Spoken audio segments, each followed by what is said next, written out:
I hereby call the Des Moines City Council meeting for October 26th to order. And with that, I'll have Councilmember Steinmetz lead us in the Pledge of Allegiance. I pledge allegiance to the flag of the United States of America and to the republic for which it stands, one nation, under God, indivisible, with liberty and justice for all. Let the record reflect that all 7 council members are present. Council and members of the public, it's with a heavy heart. I inform you, if you haven't heard already, that Mr. Wayne Corey passed away this morning.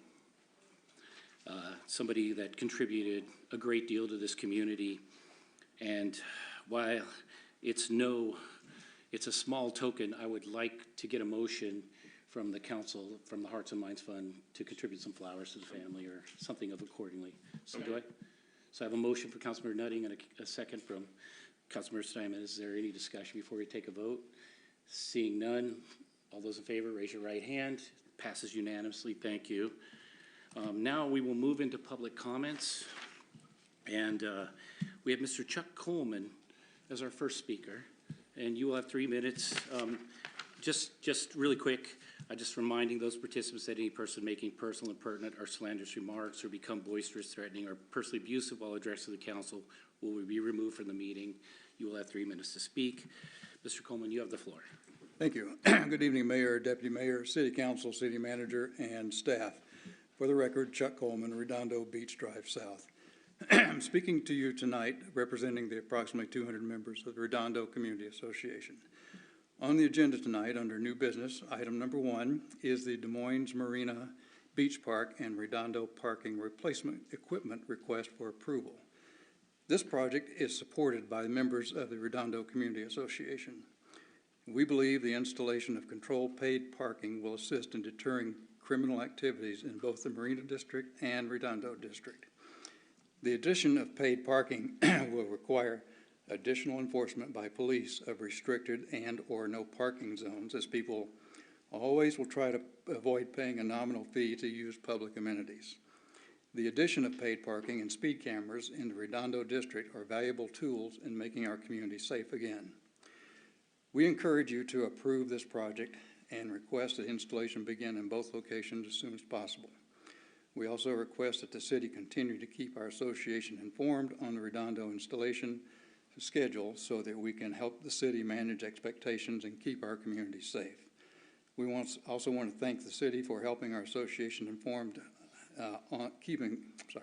We also want to thank the city for keeping our association informed on the schedule of the Redondo restroom relocation and pier construction projects. We also want to thank the Des Moines Police Department and the city officials, and especially the Mass Center, for a highly successful Coffee with a Cop event this past Saturday. The event far exceeded our expectations and was attended more than we expected. We had many positive comments from our neighbors and the officers. Open communication is such an important element in our lives, especially these times. Thank you. Thank you, Mr. Coleman. Moving on to Mr. Linscott, Mr. Bill Linscott.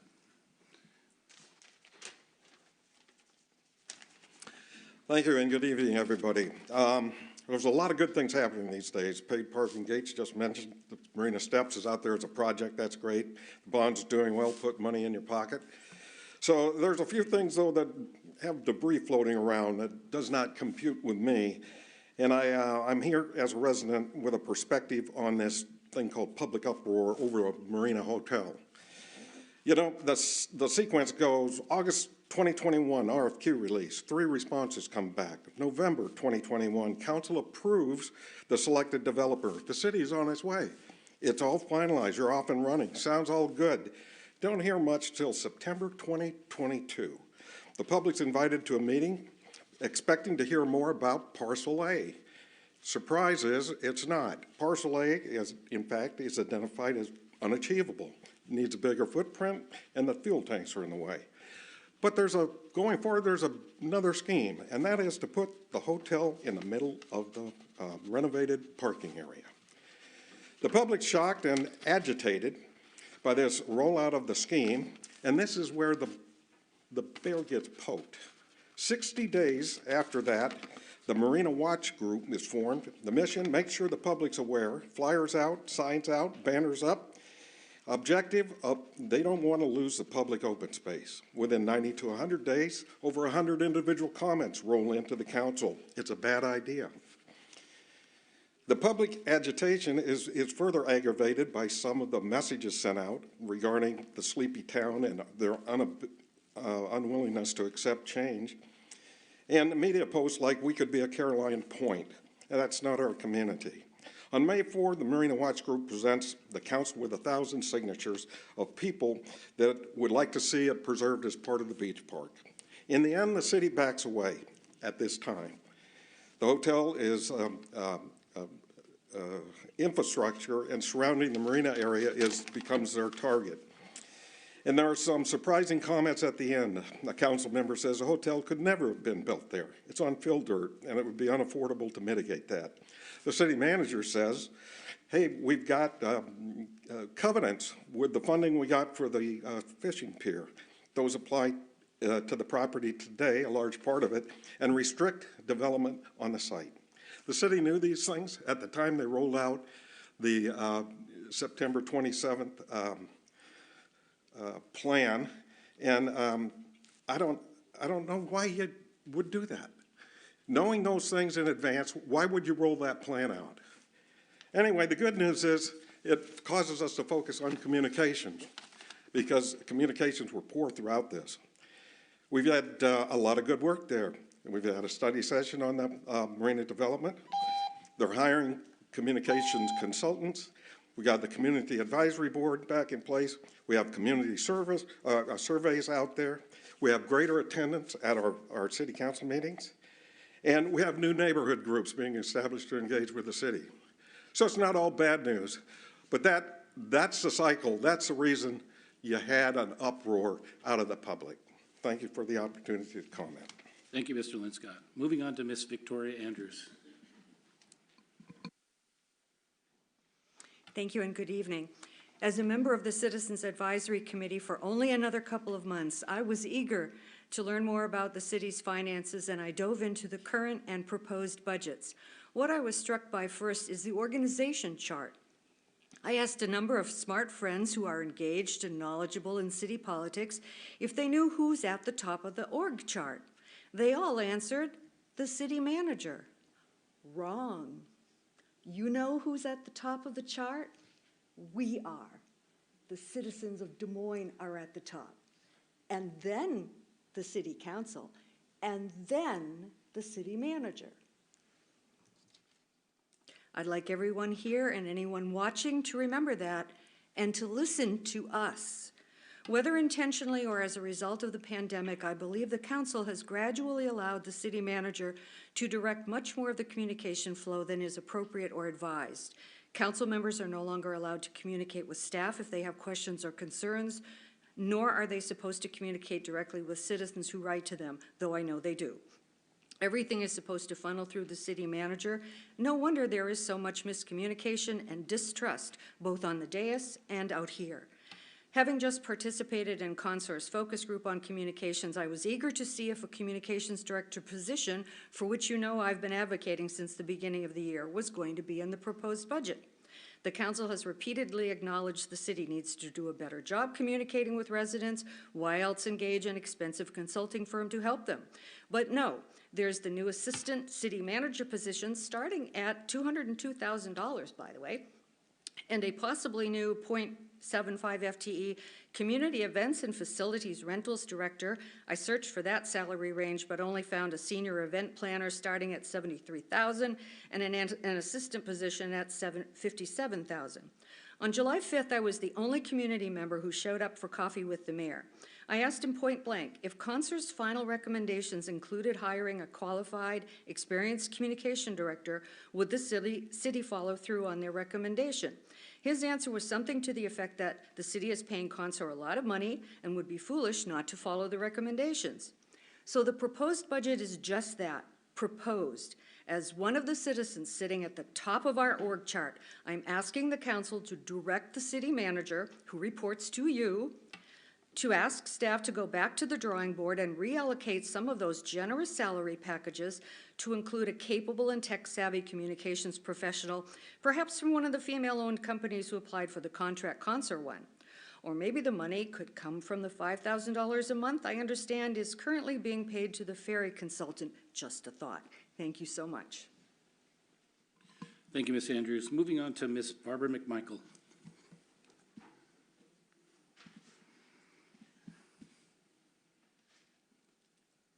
Good evening, Barbara McMichael here, Thunderbird Drive, longtime citizen and resident. Two things I wanted to comment on this evening. First, I've been personally devastated by the 509 extension that's gone through our neighborhood, and it's kind of like my nightmare is coming true. Out of solidarity with others throughout the airport communities who believe that further tree loss is devastating in an area that already has a severely compromised tree canopy, I joined the steering committee of the Defenders of North SeaTac Park a couple of years ago. And it looks like those efforts are going to pay off, and nothing's set in stone yet, but it looks like that park is going to be preserved. I want you to know that the Defenders are now emboldened and expanding their mission, and soon we'll be doing a public announcement about our name change to Defenders of Highline Forest. And we have a comprehensive view of the need to maintain trees throughout our airport adjacent communities. So you can expect to hear from people who are very concerned with the plans about Part 4 of the Des Moines Business Park. Second, my second issue is you're aware that Lloyd Lytle Jr. and I have been collecting signatures over the past year or two to preserve the Des Moines Masonic Home. There's been interest from this from local citizens, from visitors to our city, from County Executive Dow Constantine, from our state legislators, and from the Washington State Department of Archaeology and Historic Preservation, and even from Congressman Adam Smith's office. The missing piece of the puzzle is Des Moines and you. And we haven't heard anything from the city about the EIS statement that so many people turned out to testify about a year ago. I suggest that it is time for you, our elected city council, to work with our state legislators, 33rd District legislators, who have indicated their interest in doing this, to include the question of potential state assistance for a public-private partnership to save the Masonic Home. You will be hearing from more advocates on this issue in the next few weeks. So hope we can get something going on that. Thank you. Happy Halloween. Thank you, Ms. McMichael. All right. Next, we have committee chair reports, and we only have one today. It's from Deputy Mayor Buxton for Soundside Alliance. You have the floor. Thank you, Mayor. I'm going to pull up my notes here.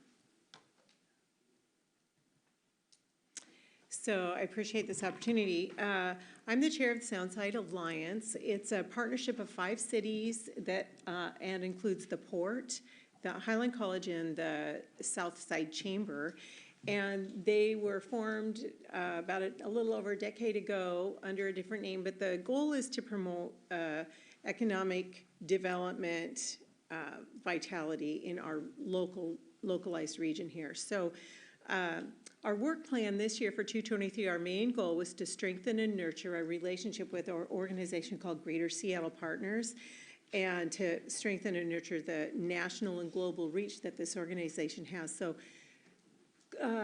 Greater Seattle Partners is a collaboration of regional electeds and many of the most influential corporations in the Greater Seattle area, and they gather together to work to draw national and global interest into the Seattle area. So this fall, what happened in our relationship, that we have a seat at that table. The Soundside Alliance has a seat at the GSP table. So this fall, hosted by the Port and GSP, King County cities are participating in regional site visits that display all of our strengths, our resources, our quality of life, and our magnificent investment opportunities. So cities all around the county are participating in this. So Des Moines and it's in our sister cities in Soundside Alliance grouping will conduct our tours, in late November. So this is an incredible opportunity for our city just to shine in connecting nationally and globally through these organizations. So I'm excited about the opportunity, and I particularly want to mention my appreciation for both Rochelle Caton and our city manager for taking the lion's share of the work in preparing for this event that's coming up in November. So Des Moines is going to shine at this event, and I'm looking forward to it. So, thank you, Mayor. Thank you, Deputy Mayor Buxton. All right, tonight there is no consent agenda and there is no city manager report. So we will be moving on to the public hearing, the first one being the 2024 preliminary annual budget with a staff presentation by Finance Director Jeff Friend and City Manager Michael Mathias. And I will now open the public hearing. Michael, you have the floor. Thank you, Mayor. Good evening, everyone. Tonight, we're going to, this is the first formal aspect of adopting the 2024 city budget. And Jeff is going to walk through a PowerPoint. And what we have suggested is that between now and the second public hearing, which will be November 9th, that council members have the opportunity to meet with Jeff, ask questions, the budget submitted in the agenda packet. Just one anomaly in there, we have a draft business plan for the enterprise fund, Events and Facilities Enterprise Fund that we're proposing. I want to single out and thank Councilmember Steinmetz for the suggestion, and I think that's been helpful to do somewhat of a concise business plan just to look at the advantages that we feel stem from that. So with that, I'm just going to talk a little bit about some of the dynamics that we face. This is the opening part of the budget message. So macroeconomic dynamics, meaning the larger external environment in which we operate in. So there's been inflationary pressure in the last year at least as coming out of COVID. There was a lot of money inserted into the economy as a stopgap to try and limit the damage done by COVID. And so when you inject money into the economy, you can set up an inflationary situation where there's more dollars chasing the same amount of goods and therefore prices rise. And everybody ultimately has less. So the Federal Reserve, to try and stop that easy money, so to speak, in which they had instituted a policy of quantitative easing, which was to reduce interest rates to the lowest they've been historically, perhaps ever. What they've done is reverse that, and now they're increasing the interest rate structure. Increase in the interest rate structure slows down growth because things are more expensive. Cost of money is more expensive. Housing mortgages are more expensive. Loans are more expensive. Construction loans, all of that. And they want to try to provide what's called, quote, a soft landing, meaning that they want to bring the economy into control in a way that doesn't cause a lot of hardship and pain to everyone in the country. So that's their goal right now, and that's the dynamic in which we're operating. And I wanted, just for example, the recent issuance of the bond, because of the strength of the city, the bonds were issued at 4.9%. The result of that is that $25 million bond. We are going to have responses to our bids for the different projects. We will get more responses because in other situations, the opportunity to do projects has dried up because the interest rate structure is too high, especially in the private sector. So we reap the benefits of being one, strong fiscally, having a high bond rating, and also having access to resources to build the things we intend to build, and that expands the pool of people interested in what we're doing, and we have evidence of that from the inquiries that we've been receiving. Next, please. So, talked a little about this, but cost of goods have increased significantly, so that distorts somewhat our anticipated costs. So we'll have to address that as we go forward. Councilmember Nutting is leaving because that's too dear to his heart as a contractor. The other problem is that one of the strangest things about what's going on right now is we have inflationary pressures, but we still have a very robust labor market. So it's been difficult to attract people into open positions at the city, as in all, both private and public sector. So for some reason, which economists, you know, the famous, the one hand and the other hand, there's explanations that differ very strongly from each other as to explain what is happening, because people have not seen an inflationary situation where the labor market remains strong. The result for us is recruitment of specific jobs. It's been very competitive and difficult, and part of the strategies in the budget is to what we call job retention efforts, and you'll see more about that. There also, the higher interest rates have, at least temporarily, and you can read both sides of this in the Wall Street Journal every day, that higher interest rates have resulted in a decline in the housing market because of the cost of mortgages. However, there are signs that the housing market is picking up in strength.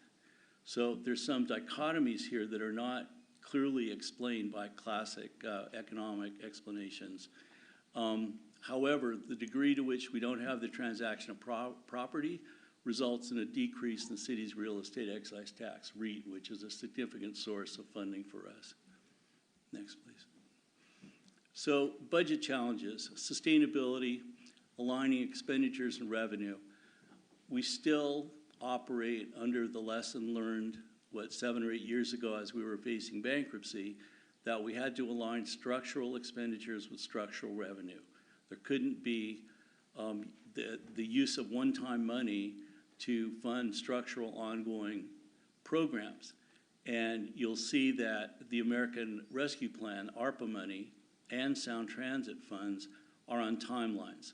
So one of the challenges going forward, and it's not quite as evident in 2024, but it will be more evident in 2025 and some of the out years, 26 and 27, will be how do we replace some of the structural aspects that we've utilized the ARPA funds for, and Sound Transit, because those will be stopping. And as the light rail is completed, the portion going through Des Moines. We've had stable revenue in the red light running money. We use that structurally for police. Tax revenue is relatively stable. Some of the challenges and increased costs, we've had increased costs in SCORE, the jail, and as the city representative on that administrative board, we've been trying to address how to reduce the structural component of the support for SCORE, and so that's an ongoing discussion with SCORE about reducing our contribution. Also, WCIA insurance is extremely high. We had Bonnie and I think Tara went to a meeting of the board there recently where they talked about some of the difficulties that they're facing and the challenges to remain solvent, and therefore the costs that are going to be accrued to the city to help support our role at WCIA. Salary and benefits are related primarily to contractual obligations, both with the Police Guild and with the Teamsters. And so what we try to do and what's in our code is that we need to have a relatively comparative salary structure for the unrepresented workers in the city, for the exempts and generals, general employees, exempt employees who do not have, are not represented by a bargaining unit, but that their compensation is literally equivalent in any increases to what happens with the Guild and with the Teamsters. And then also vehicle replacement, and this has been extremely expensive, and there are long lines to get vehicles right now, especially police cars. So we've had to work within the constraints of what the private sector actually provides for that. Next. See, I get to see all the bad stuff, and then Jeff it's his turn. So what we're suggesting, strategies, okay? We're suggesting that we take events and facility rentals, utilizing city assets all across the board, the beach park, the field house, whatever the, activity venues that exist, and take all of that event and facility functionality and put it into what's called an enterprise fund. Enterprise fund is a business fund where the covenant that establishes the fund requires that all expenditures must be paid for by revenues. And if the revenues aren't there, the expenditures cannot be made. So it creates more of a private sector dynamic. It creates transparency. It creates motivation on the city's part to maximize the value of the resources that we have, not to undercut the private sector, but to compete in the private sector as appropriate. We have a wonderful venue here with the sound in the marina and different facilities, Soundview Park now starting. And how do we maximize the value of our business activities related to events and facilities? What we're anticipating for that is to request approval for a $750,000 interfund loan from our Surface Water Management Fund, our Stormwater Fund, which is also an enterprise fund. There's about $9 million in that, you'll see, and we're recommending to borrow $750,000, pay it back over 3 years with 3% interest to the Stormwater Fund, and have that be the initial funding of the enterprise fund for events and facilities, and then the revenue generation will pay back the loan. We're going to recommend repurposing some of the ARPA funds. We have very limited addition of FTEs. We only have 2 new FTEs suggested in the 2024 budget. We'll talk about that. And also the strategic use of vacancies to try and minimize the need for additional employees. We are suggesting to retain the one-time sales tax in the general fund for this period of time as we bridge the ARPA challenges. I know there are council members that were part of the solution to going into bankruptcy, and one of the bylaws of that process, or I don't know bylaws, but one of the important lessons was to make sure your one-time sales tax is not paying, as I said, for structural funding.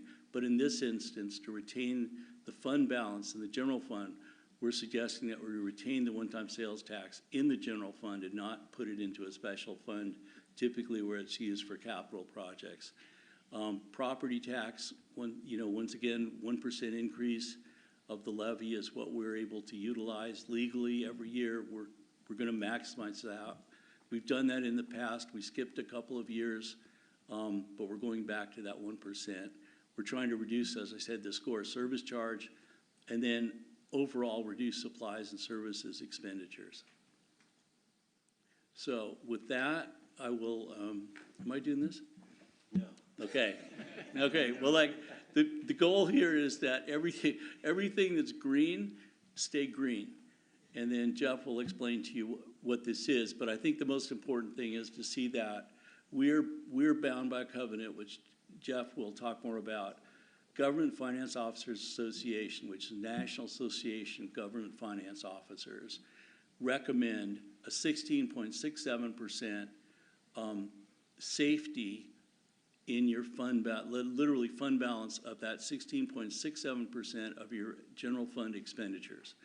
And council adopted that years ago when we at one point were down to probably below 4%. And council passed an ordinance requiring us to meet that 16.67. So you can see the bottom line shows what the reserve is. We anticipate the final budget revised is the final. At the end of 2023, we'll be at almost 21%. 2024 will be at 20%. And then it starts to drop and deteriorate. And those last 4 numbers are what the future concern will be. So with that, Jeff, I'll turn it over. And I just want to make a comment about Jeff. He has, in the last 3 months, put together not only the city budget, but also done all the work with the bond issuance. Just a huge amount of work, has worked on the business plan for our events and facilities fund we're recommending. And I just can't thank you and your staff enough for the work and effort you've done. Thanks. Yeah, so the slide has numbers on it, so this must be my slide. Before we get started, though, I did want to add a couple of housekeeping items in regards to the budget book.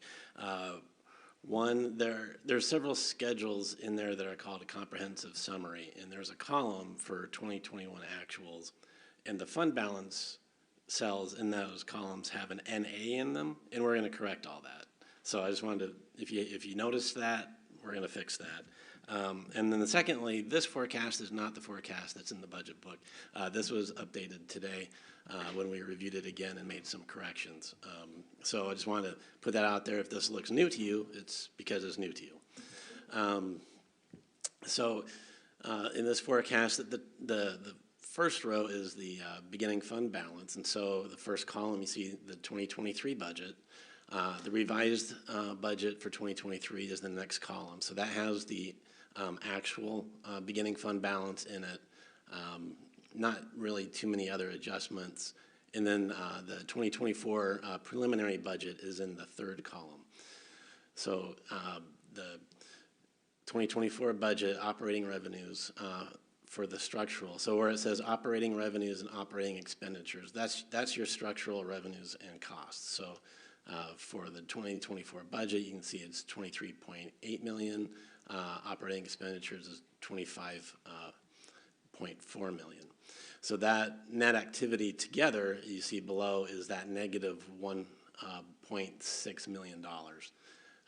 And that relates to what we talked about in the budget challenges of aligning the revenue and expenditures, because obviously you don't want $1.6 million deficit. The next section is the one-time activities. So you have a total of one-time revenues and expenditures in that section. You'll notice there's $2.3 million of one-time revenue coming in, and then the expenditures of $824,000. So the difference there is we're bringing in repurposed ARPA money, ARPA funds.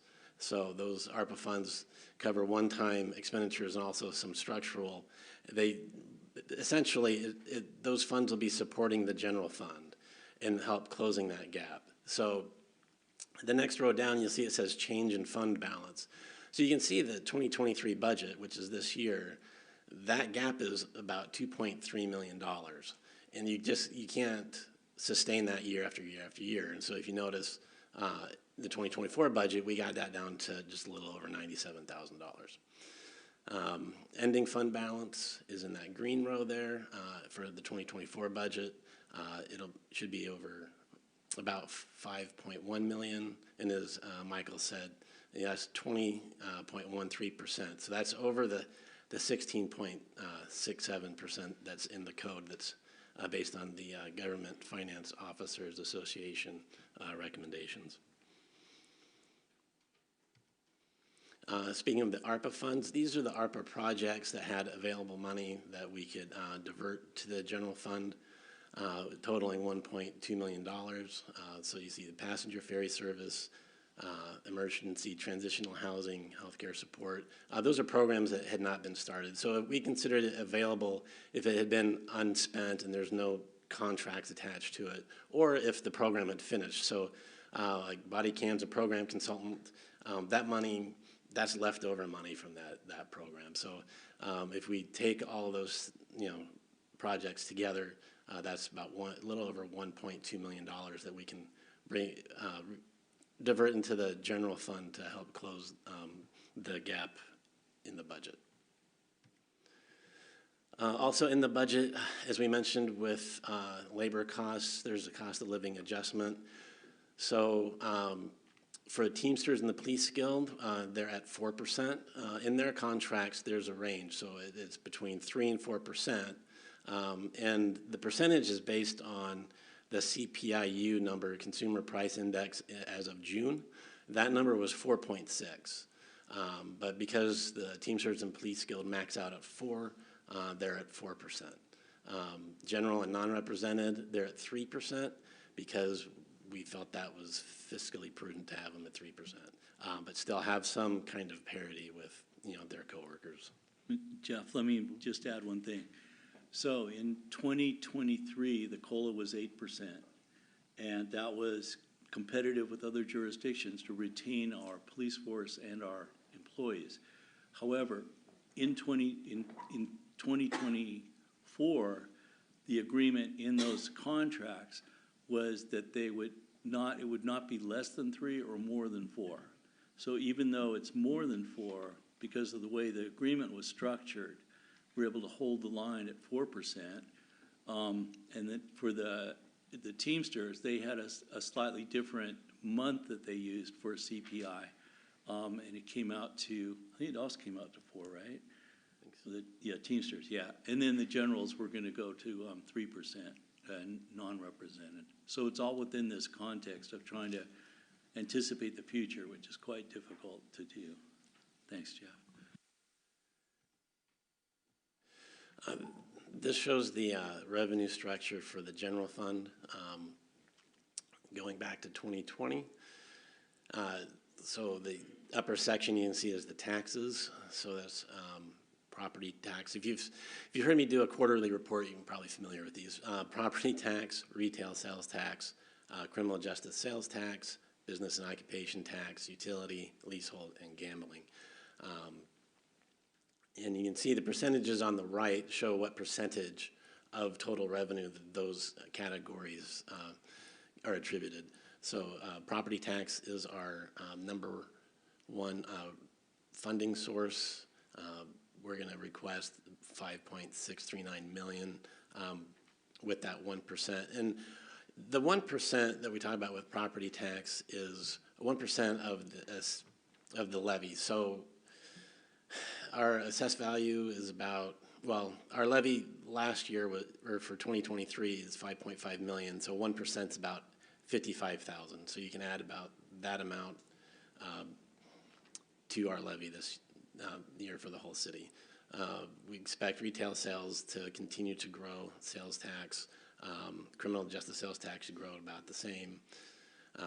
So in the budget, the tax revenue sources total about $17.4 million. And then you have other categories where the city receives revenue, licenses and permits, intergovernmental grants, charges for services, fines. We have the red light running revenue in there. That tends to hold steady at 1.2 million, so we're leaving it there. And then you just have other interest revenue and other miscellaneous categories. So the total revenue number, as we said in the forecast, altogether is $26.1 million. Okay, there are other funds the city has aside from the general fund. This is a forecast for the development fund. The activities in the development fund are planning and building and engineering. This forecast has red on it, as you can see, which nobody ever likes to see. But we have revenues and expenditures. Revenues in the 2024 budget, we have projected at 2.5 million. It's pretty much holding steady from what we're projecting for 2023. And then the expenditures are pretty similar also at 3.3 million. So you can see there's about an $800,000 gap per year that we're going to have to take a look at how we allocate resources to this fund. Looking at it today, it looks like engineering fees aren't coming in as high as had been anticipated in the previous budgets, and so we're going to have to take a look at that. And I've talked to Andrew Merges today about that as well. So that's kind of how this fund looks. It's not looking great, but we have time to address the issues with this fund, see how it goes. And I think, Michael, you want to explain what the strategy with this fund is? Yeah, yeah, thanks. I like the part about it's all red. So this fund was started about 5 years ago, and it was initially started with the general fund gave $1.5 million to this fund, and we call it Development Fund. And what it is, it's a fund that's based essentially, the revenues come from permit fees or other activities associated with development. And the idea behind doing this fund specifically is that typically cities lagged behind the economy. So if you have, a building department, planning department, everything fully staffed, and there's sort of a degradation in the economy or economic activity slows, then what happens is a city would not generate sufficient income to retain staff. So they let staff go. So then the economy rebounds and it starts to improve. But now you don't have the staff to address the development piece, so then you hire back the staff, but you do it late. Okay, and you can miss out on opportunities as a city. but we wanted to avoid that lag time. So what we did was establish this development fund, and when things are good, the fund balance is higher, and the money goes back into this fund. It doesn't go to the general fund. It doesn't go anywhere else in the city. It goes into the development fund. And so then as things are good, you know, you're increasing the value in this fund. And then as things deteriorate, for example, the past 3 years of COVID, what happens is that you spend down the development fund. And that's what we're looking at right now, is the situation, because it hasn't been as robust activity as a result of COVID. We also have some large projects that are probably slowing down relative to permit fees and other licensing, other things associated with those, right-of-way fees, other things would all go into this, I believe. Tommy's there. Yeah, thank you. So at any rate, that was the purpose of the fund. So for it to have a situation where they're in the red and they will come out of that, that's normal, and that's what it's designed for, because what the red represents are staff that we've been able to retain for when the economy turns. So at any rate, Jeff, I think. That's it. Yep. Next forecast is the Marina's forecast. It's the same format as the other forecasts, of course. Notable here, if you look in the revised budget column, about halfway down, you see bond proceeds. That should not say placeholder. That is from last year. Those are the bond proceeds for the Marina, which is $12.74 million, which were received on October 19th. So they have a healthy fund balance. As you can see, 19 with those bond proceeds bumps up their fund balance to $19.7 million. And if you look down, the lower portion of this forecast lists out the capital improvements that the Marina is doing. So you can see it halfway down that section on the bottom that says Marina dock replacement. And so you can see the $6.447 million for Marina dock replacement for 2024, and then the $7,047,000 in 2025. And these capital improvements, these all relate or are sourced from the capital improvement plan that was approved in the previous meeting. So unrestricted fund balance across the years through 2028 is healthy, and they have some capital improvements that they are engaged in the meantime. And Jeff, so just to mention one thing about this is that the Marina Fund is also an enterprise fund. So we have two, Stormwater Fund, the Marina Fund, and potentially with council approval, we'll have three, which is the events and facilities. But one thing about the Marina, so the Marina operates, revenues have to equal expenditures. And I think just to give credit both to Scott, the harbor master, and Katie, our assistant harbor master, for what an incredibly good job they've done retaining the solvency and strength of the Marina finances. So we appreciate that. But that's what you're looking at. That's what's green all across the unrestricted fund balance. And there's no general fund tax revenue used to pay for Marina operations. Right. Surface water management forecast, as Michael mentioned, this is also an enterprise fund. This is rate driven, so it's a pay-as-you-go program. As you can see, their section of capital improvements is quite large. So for 2024, there are $3.25 million worth of capital projects scheduled. In the 2024 budget column, their beginning fund balance is about $9.91 million. Operating revenues about 5.5, and operating expenses 4.4, and so their operating income would be just over $1.1 million. And then you have the non-operating section, so interest income of $20,000, grants that they've received for capital work, $613,000, and then again that capital improvements number of 3.25. So they're ending fund balance number would be about 8.4 million, and you can see also with that their fund balance remains healthy in the forecast through 2028.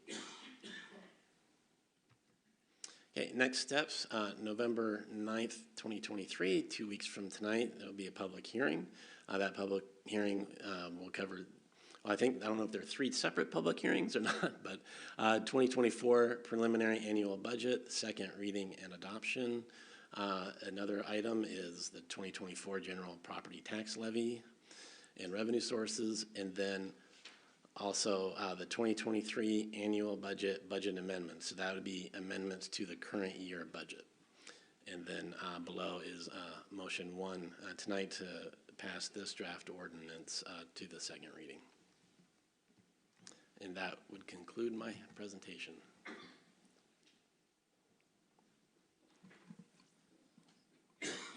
No comment. Okay. Is there anyone that signed up to speak? Okay. Seeing no one there, we will move to council. This is, well, I got to do this. Is there anyone who didn't sign up to speak that wishes to speak? Thank you. Seeing no one, second time. Is there anyone who didn't sign up that wishes to speak? And the third and final time, is there anyone who didn't sign up that wishes to speak? Seeing none, we will move on to council, and this is the time for questions and questions only. So I'll start with whoever would like to have a discussion. Deputy Mayor Buxton, you may go first. Thank you, Mayor. So early on in the presentation, you talked about the one-time sales tax in the general fund. And so it wasn't exactly clear, was that kind of a loan action? In other words, to protect the reserve cushion and then will eventually forward into capital? Or is it going to stay in the general fund to be used for structural expenditures? Well, it would remain in the general fund and be used for structural for this year, but I think if but that's only for this year. It would be a one-time approval by council. But meaning it's not going to sit there just to create the cushion and then be put back for capital, right? It's going to stay, okay, thank you. Councilmember Harris. Thank you very much, Jeff. So, every time, the accounting software changes, and so let's see here. Is there any way, I ask this every year, is there, you've got very specific, what I would call drill downs for 2024. Any chance we could get your assumptions to that level of detail for 2025, 6, 7, and so on? You mean in the forecasts? Yeah. That's just my dream. Is it? Yeah, I have very low. My dreams don't involve accounting. Yeah, no, well said, yeah. I think asking what the assumptions are in a forecast is a fair question. We don't go in year by year. So we might say, for instance, sales tax, we assume it's going to grow at 4%, but we're, by and large, we kind of stick with a trend on certain items. Well, at the risk of creating more work, is there any way to obtain footnotes as to what those assumptions are? Like you just said, 4% and.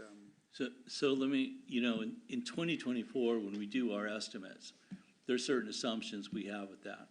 Generally, we can share with you, but they're essentially based on trend. However, this trend is both stochastic and dynamic because COVID threw a wrench in there, and it's hard to say what that means in terms of long-term projections.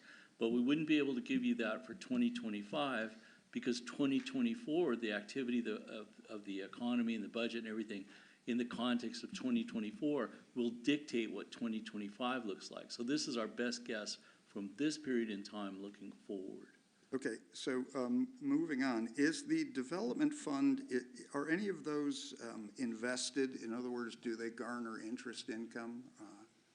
I think it does have some interest revenue just from our cash accounts, and though the interest revenue across the board for all the funds was stronger this year because interest rates were up than they have been probably in the last And probably 10 like, years. where does it show up here? That, it should be, let me see if I can go back to. I mean, it's cool, we can talk about it when, you know, but I'm just always curious about that.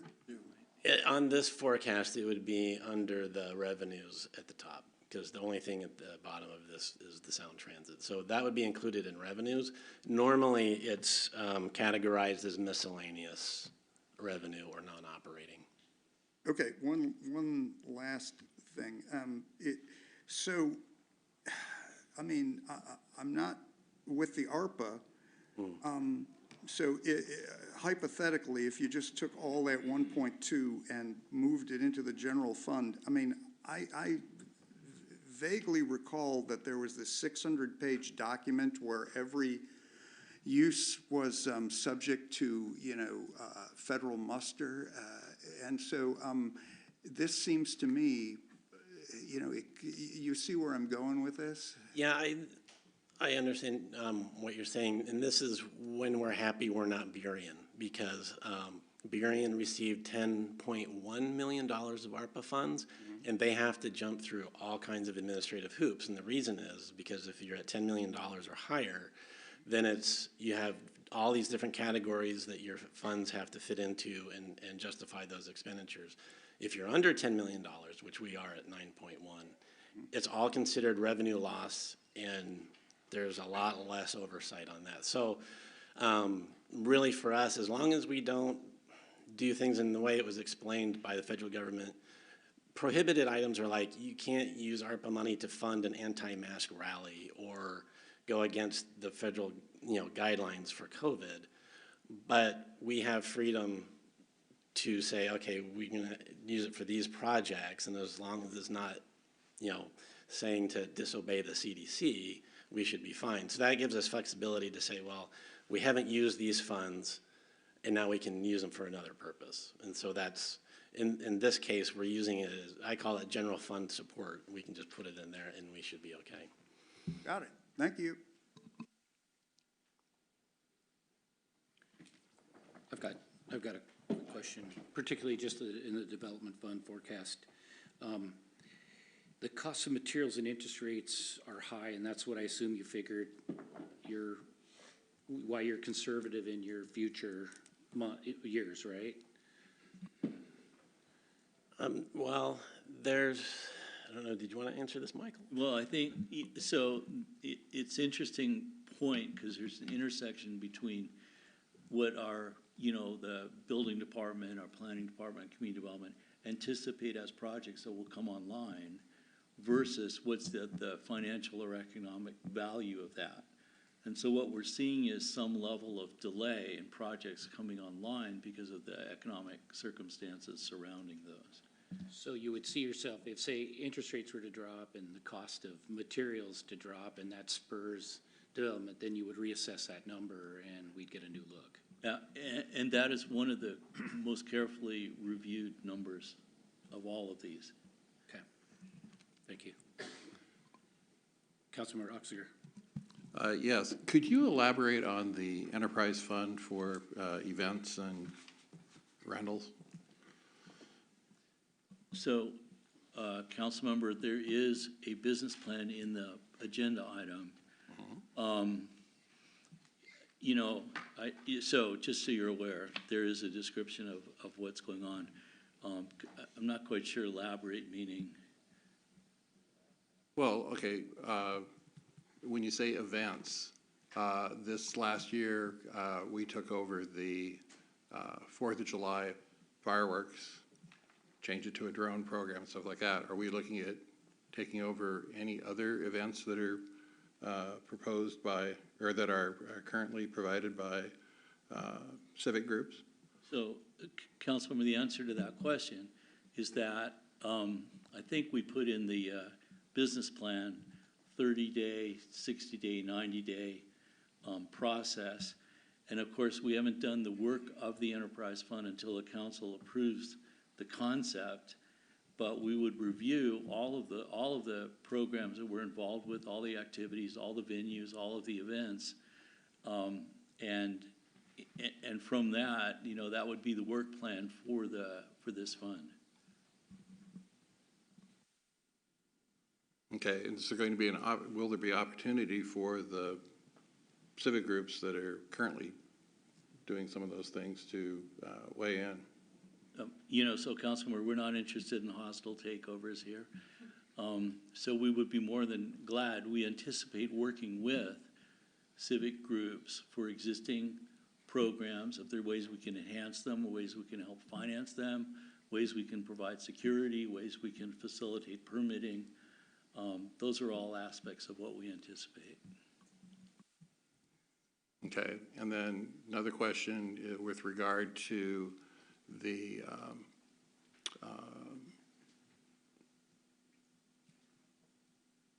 sorry, I have COVID fog.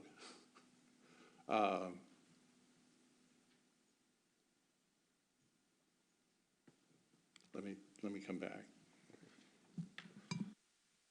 Other questions? Councilmember Harris. So regarding the events thing, it says that it's like 0.75 FTE. Is that a new hire, or is that somebody on staff presently, or to be determined? That's someone on staff presently. And the other thing is, and this is a Scott question, and I'm sorry, but there's a dredging item. Is there more dredging to do that, you know, maybe I just have been asleep? I'm sorry, man, I just... Really quickly, we did our dredging a few years back, but we did... thank you, I'm sorry, I was just... But we did it a few years back and under an emergency permit.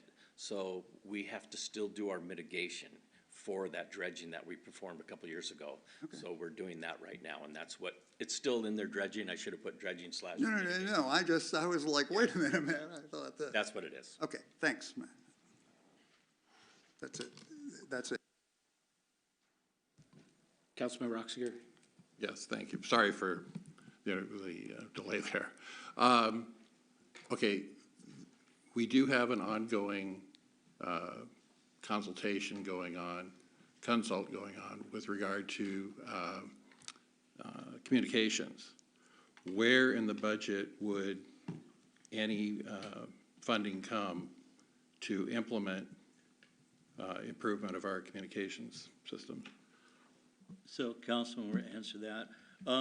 You'll get a report back from the Consort Group who conducted the interviews with you and has conducted other inputs, and they will characterize their findings to all of you. If council felt at that point, I think there was a need to take action, and that would be after your chance to kind of review each other's perspective on what a scope might look like. That would come to you probably in the form of a budget amendment in 2024. So this is not, the fact that there is or isn't anything in the budget currently doesn't discount the opportunity for there to be something in the future. So at that point, we would be having to choose between something that we're approving in this budget and whether or not to implement the communication strategy. I don't see those as competitive at the moment, but I think that one of the messages hopefully we've given you is that we are facing a situation of extremely constrained resources that require really thoughtful action on the part of the council in terms of the distribution of resources. And if that was a priority, we are always able to find the money, but typically that comes at the expense of something else.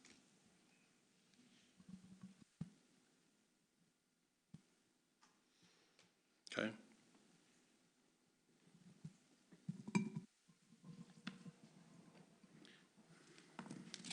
Any more questions?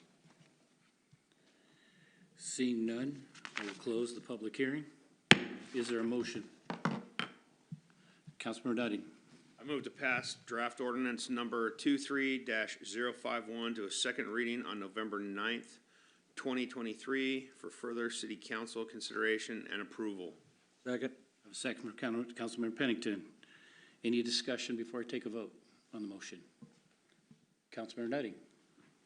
Yeah, I'd just like to say that the fact that they're taking in consideration things that in my profession that we're seeing Interest rates high, commodities not stabilized, labor market all over the board. In this budget, I'm being told by the same, I'm being told the same thing across the board by the company that I work for. And for us to take a conservative stance, I think is very prudent. So, thank you. Councilmember Harris, I saw your hand. Thank you.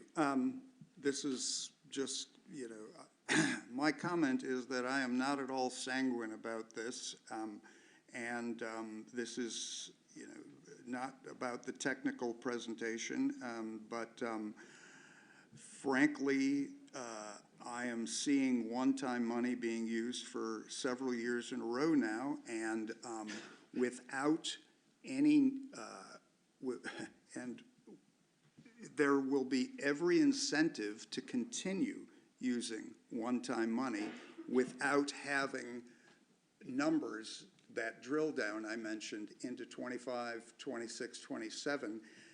Basically, you're saying TBD on all this stuff, and so the next council then will see some kind of one-time opportunity, and they'll just grab for it. And maybe they'll see that the Marina Fund is looking healthy and grab that. There will, if you don't put specifics in as to how you get there, then there is every incentive in the world to grab for whatever you can to turn red green. And that is my objection to not providing specifics out into 2025, 26. I've watched this, and that's exactly what happened many years ago. I'm not saying that's what's going to happen now, but those are the incentives whenever you do not provide detailed projections and you know, the way to get there. So that's it. Councilmember, if I'd like to kind of elaborate a little bit. So, for example, one of the places where there was one-time money used was to use the ARPA money to hire police. Okay? And we're pleased to be able to expand the force by the officers that we were able to hire from the ARPA. At some point, that ARPA money runs out. The question then becomes, how do you retain those police officers? That's the challenge. The answer, as we go through the year, hopefully in 2024 and 2025, because we really have until 2027 to come up with the answer, is that we're also instituting speed cameras in Redondo, and those are going to derive revenue. So there's some opportunities to see what is available to continue structurally to fund police, but we're not yet able to determine what that is because we haven't seen that in operation, for example. And there are other examples. So as we move through the year and through the process, we can identify, you know, where are there potentially new revenues and where council may want to cut expenditures. So there are lots of strategies to get there, but we don't know at this moment in time what those look like, but we know there's some coming online that will help address them. Deputy Mayor Buxton. Thank you, Mayor. Well, I appreciate the comments, Michael, because that was part of my concerns. You know, when we, well, first of all, I do want to say thank you. I appreciate the work. It's incredibly tedious reading and in the opening segments of this about all the work that goes into putting it together and how hard it must be for every department to have to drill down is a word that is being used to figure out where can they really tighten their belt. I think that's probably very difficult for each department. I especially want to thank the staff for the creativity of the Events Enterprise Fund that helps to hopefully produce some pretty tangible increase in revenue, not just break even.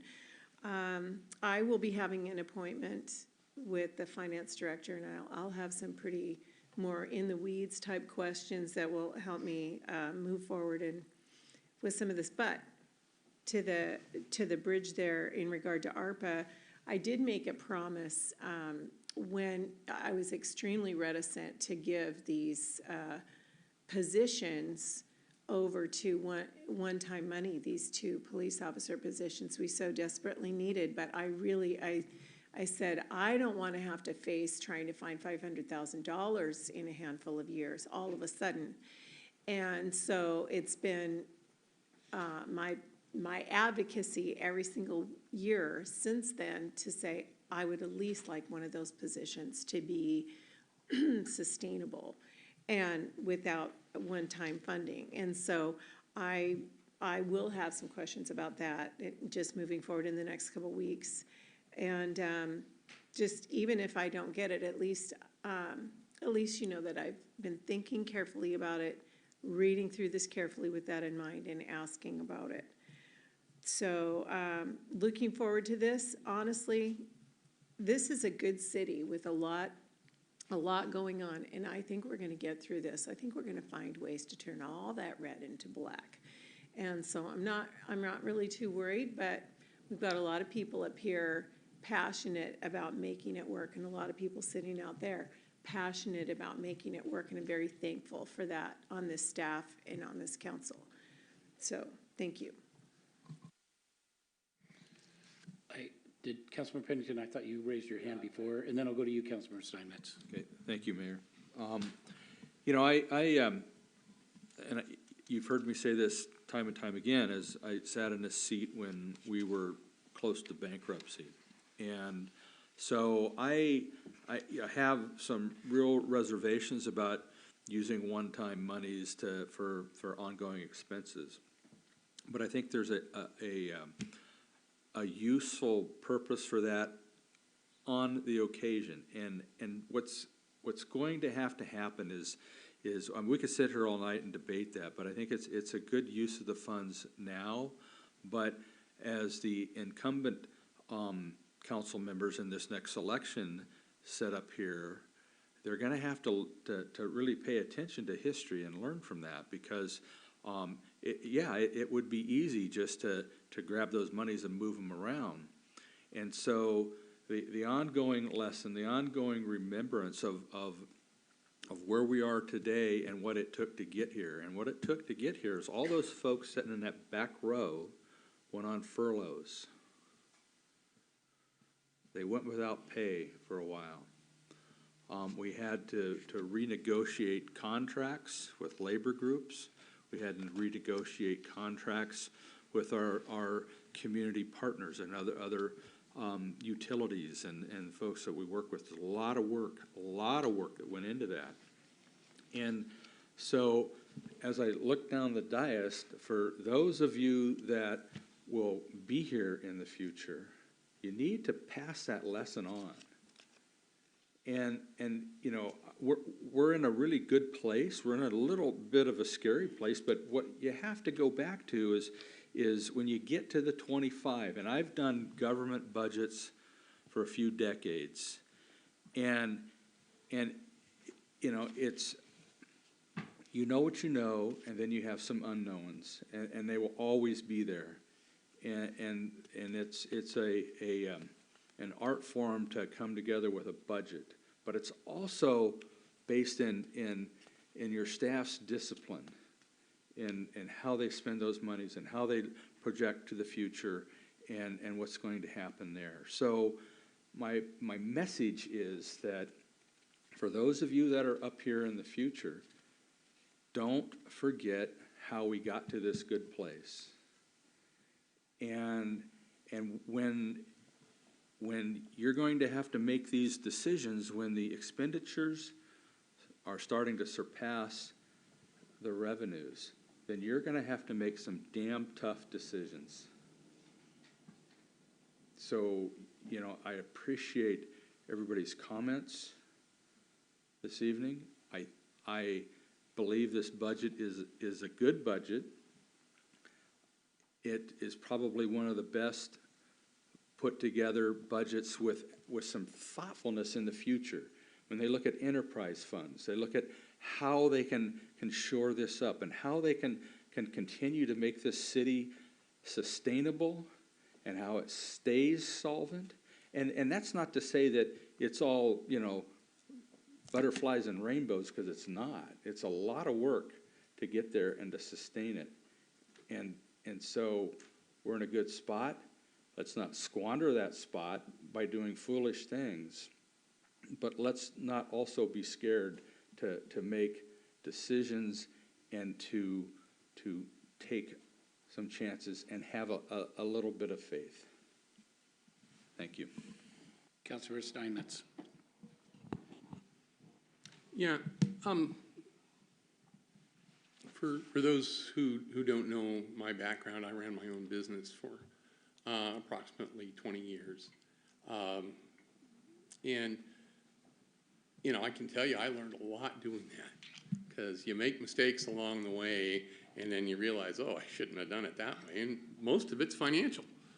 I mean, it's all about just keeping the money going to keep the business afloat, so that you can effectively, in my case, I'm a lawyer, effectively represent their clients. And you kind of learn what, not to, you know, overestimate things, not to underestimate things, but to try to keep it smoothed out. And, you know, I do share some of the concern about spending one-time money into the general fund. It's certainly not a good practice. And I also understand, though, that you kind of got to make it a little bit smoother. You've got to be able to find some places to at least hire a couple more police officers, as we did with ARPA funds. But now you've got to figure out how you're going to pay for them. But for those that are proposing to hire 12 new officers without any plan how to pay for them, you know, which you'll hear sometimes out there, we just want more cops, and nobody has any idea how we're going to pay for that. You know, that's just pipe dreams. That's not realistic. And you can't allow yourself to get sucked into that kind of stuff. You have to keep the budget flowing, and you have to keep it sustainable. And I think, although I've got some questions for Jeff that I'm going to sit down and talk to him about and kind of dig into, as they say, but you know, I think generally this is a decent approach. It's a pretty understandable approach, and I think that you know, this is something we need to move on in the process. So I'm going to support moving it to a second reading. Thank you. Councilman Hurst, your second time. Our aspirations should be higher. In other words, we're you know, we're saying, hey, you know, we're taking care of this and so on. But basically, when the city, you know, turned around its finances and so forth, you know, there were kind of these dreams of, and this may not matter to, you know, the average homeowner, but we have always talked about achieving something more, and in terms of any number of programs, the downtown and so forth, but it's just a fact that we keep basically lowering our expectations and saying, okay, you know, this is all right. But at some point, it's just, at some point, you know, I guess this is as good as it gets, and if that's as good as it gets, or okay, but I don't know. I had hoped that at some point we could come up with some sort of plan that really did take the city to another level, and looking at this, I have no idea how that is possible. You know, I mean, in other words, just balancing the budget, you know, should not be like, yay! I mean, that has seemed to be the, it's just, yeah, it shouldn't be like, yay, we're not going back into the red. That it should be the kind of thing where even with we shouldn't need the ARPA money or any of this stuff just to remain in the black. We should be doing better than that. That's just my opinion. Thank you. I'm going to put it in a different context. If you look at the general budget, maybe there might be some truth to that, but when you look overall what we're doing, the bond we just passed and so forth, we are doing exciting things in this town, and we're getting some things done that for decades haven't been done. But the last couple of years, I think everybody needs to understand, going through COVID and having inflation rates of 8% and 4% and compounding on each other and things like that is crazy. How many of you guys had your grocery bill be $300 a month and now it's $450, right? Everything, costs went up of everything, but did your salary go up? Maybe not as much and so forth. And then sometimes you have to draw from other accounts, a savings account, or use a card or something like that. It's problematic, but it's sometimes necessary to get through a time. Inevitably, we have done a pretty good thing here, and we've come through. In our city situation revenues, there's a few accounts that basically we have three main legs. There's property tax, there's utility taxes, and there's sales and use tax. We don't have the big box stores here in this city. We don't have the car dealerships where other cities really benefit from those. And we don't have as many of the distribution centers like a Kent or a Tukwila. So what you can do in a revenue source that may be your most uptick, we don't necessarily right now have that. But some of the development we're looking at, the new innovation district and stuff like that, could offset those in the future. But it's tough because you can't guarantee it. On property taxes, we're capped at 1%. And it's a reality. It was what the voters approved, but what it is a restraint. It was meant for bigger cities and overspending, but it has been quite a restraint. I remind everybody that for years, nothing got done here. No infrastructure, everything else. And we've been getting a lot of things done. We've been paving roads and so forth. And so a lot's been done. But over the last couple of years, no one's seen anything like this. The city manager just testified to the fact that a lot of the economic rules that everybody had are out the window. People can't understand why interest rates are up and jobs should drop, but their unemployment should increase, but it's not. A lot of the rules are being broken right now, and it's uncertain time.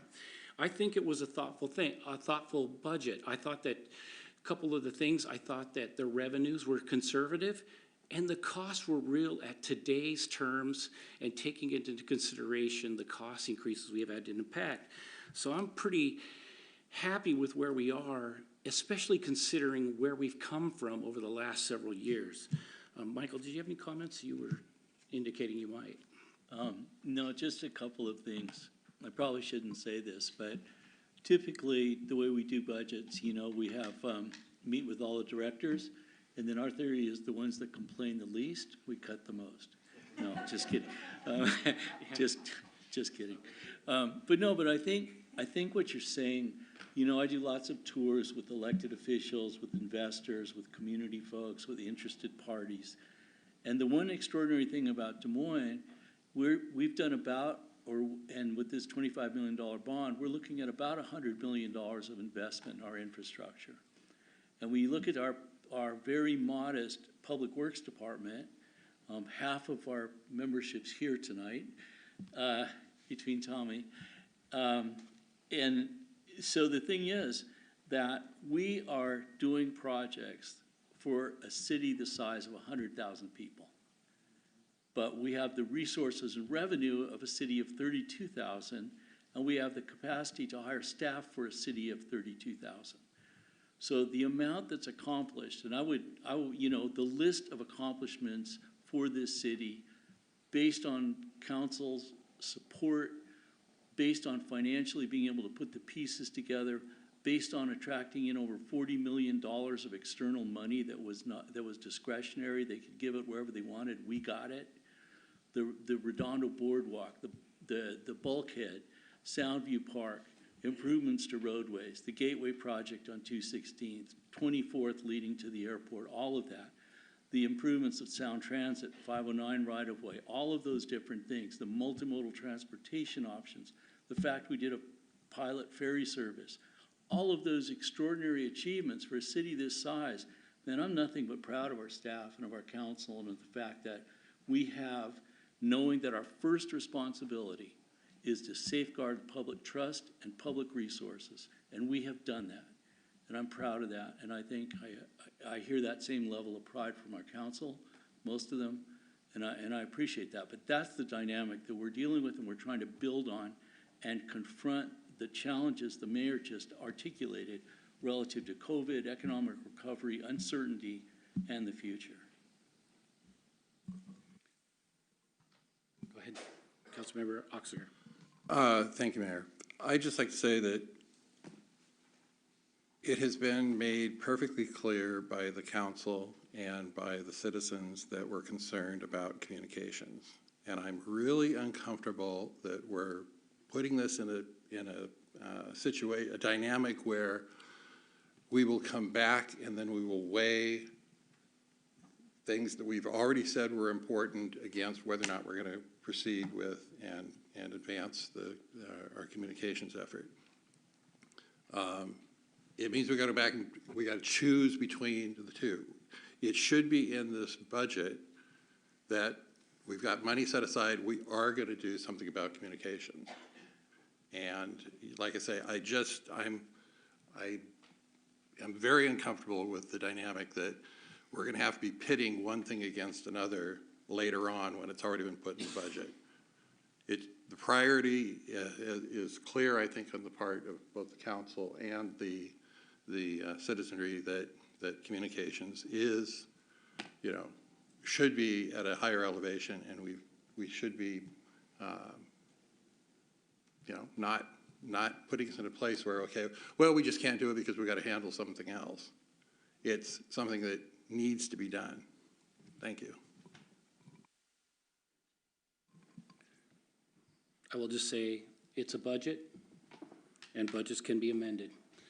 Let's see what the consultants say, and then we'll go from there. Any further discussion before we take a vote to move it to November 9th meeting? Seeing none, all those in favor of moving it to the November 9th meeting, raise your right hand. Motion passes unanimously.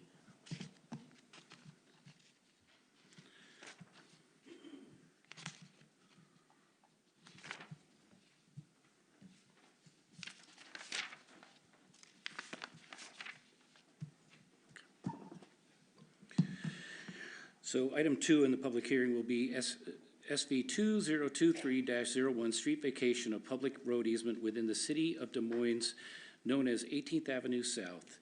Staff presentation will by civil engineer Mike Quisfond. Did I even pronounce that correctly? Okay, thank you.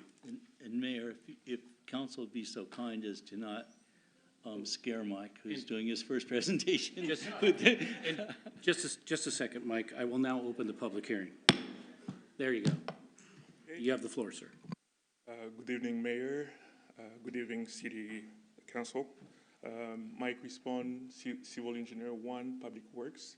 So the purpose of the public hearing is to receive comment regarding of the draft ordinance number 23064 related to the public road easement, for the vacation of the public road easement known as 18th Avenue South. So basically this is where it's located. It's north of 216, just between 212 and 216. It's also known as the Port of Seattle. So in March of this year, the Port of Seattle filed a street vacation application requesting the city to vacate the public road easement that is located in their property. So the easement may eventually constrain potential development of the site.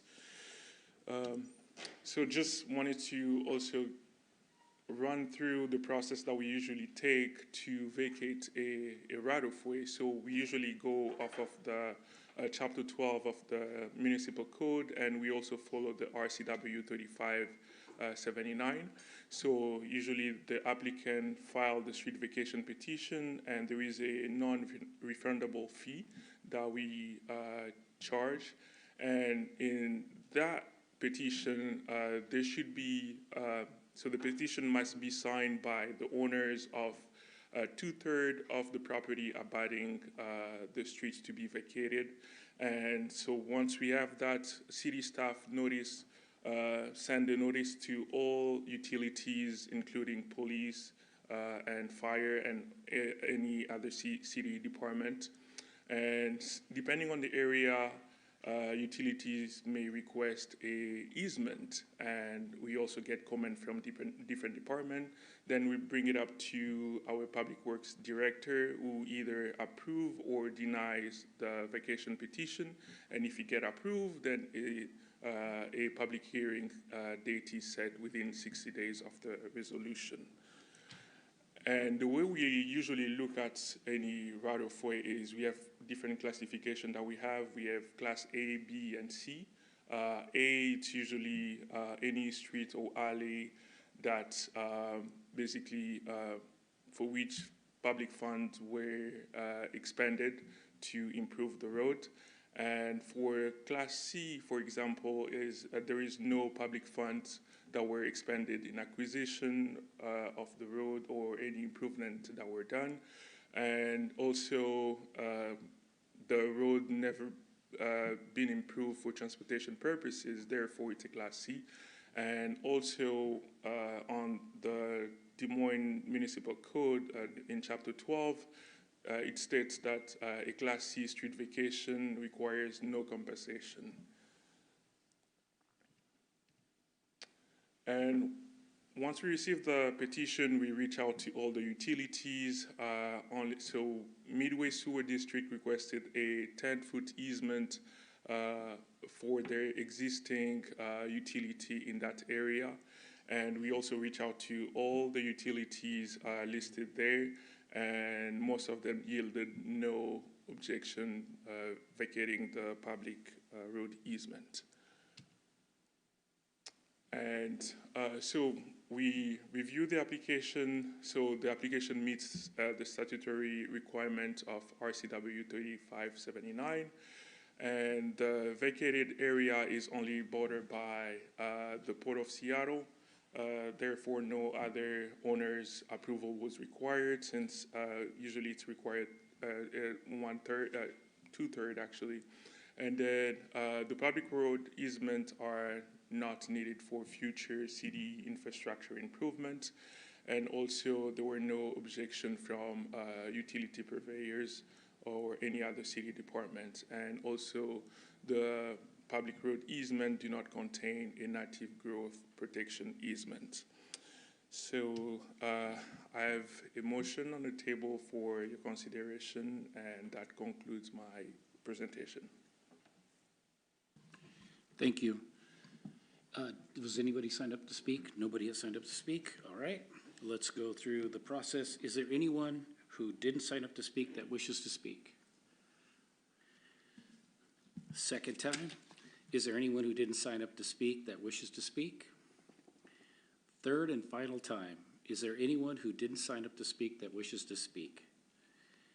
Seeing none, I will turn it over to council. This is for questions. Councilmember, I see Councilmember Harris, Councilmember Steinmetz, and Deputy Mayor Buxton, and then Councilmember Pennington. I'll go in that order. Councilmember Harris, you have the floor. Hi, Mike. This, just in the most broad terms, how many hours do you or does the city take in reviewing this kind of thing? It all depend on the type of the project, Well, I mean, this one. This one here, specifically this one. Councilmember, excuse me, but I don't quite understand the purpose of that question. Well, it doesn't matter. I just want to know how many person hours that the city works on on something like this. Well, I'll claim administrative privilege and say we don't have that information available at this time. Okay, that's it. Councilmember Steinmetz, I think you were next. Yeah, if I can interpret a little bit here, I think the point of Councilmember Harris's question was, is the time expended on looking at the vacation equivalent to the fee that's being paid, since otherwise, as I understood it, there's no Point of order, please fee. don't presume to. Oh, okay, I'm sorry. I'd like to know then, Go ahead. You know, is there, you know, is the staff time compensable in this case or not? I don't know if there's any way to know that. Councilmember, they do pay a fee, and we would have to provide that to you, but it's not, we don't have it at this particular moment. So we'll provide it to you in the future. Yeah. And then the other question that I had was, you mentioned that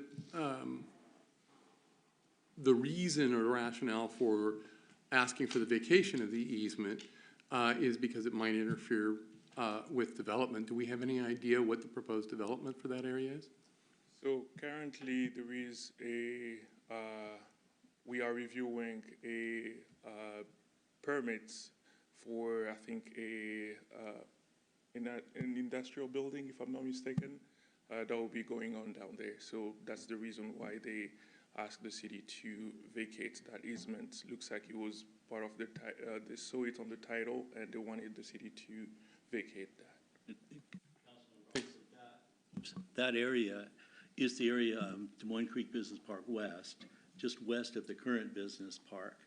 So the access is off 20th primarily. So that's where the location and what that is. It's a fairly large industrial facility, warehouse, or some use like that.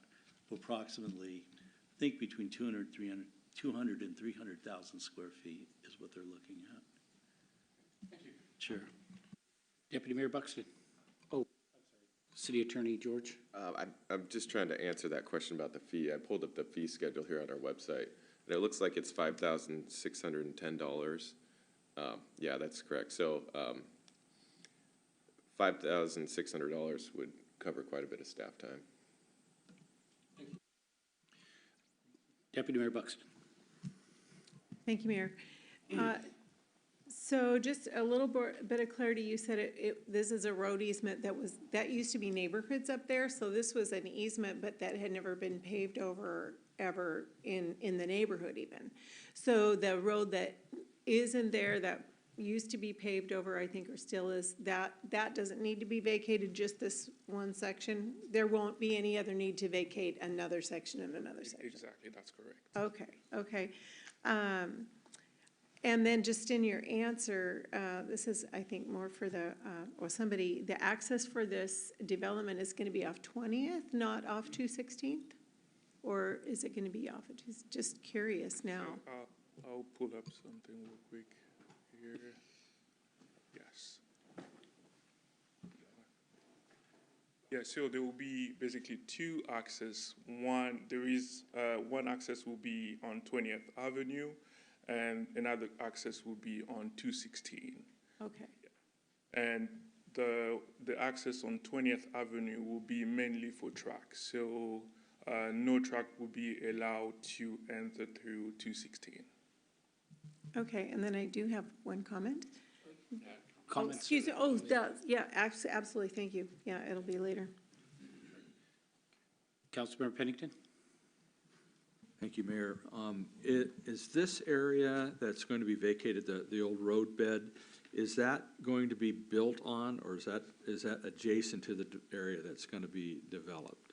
It's just going to be built on. It's exactly where the top north parking lots. That's exactly where that is.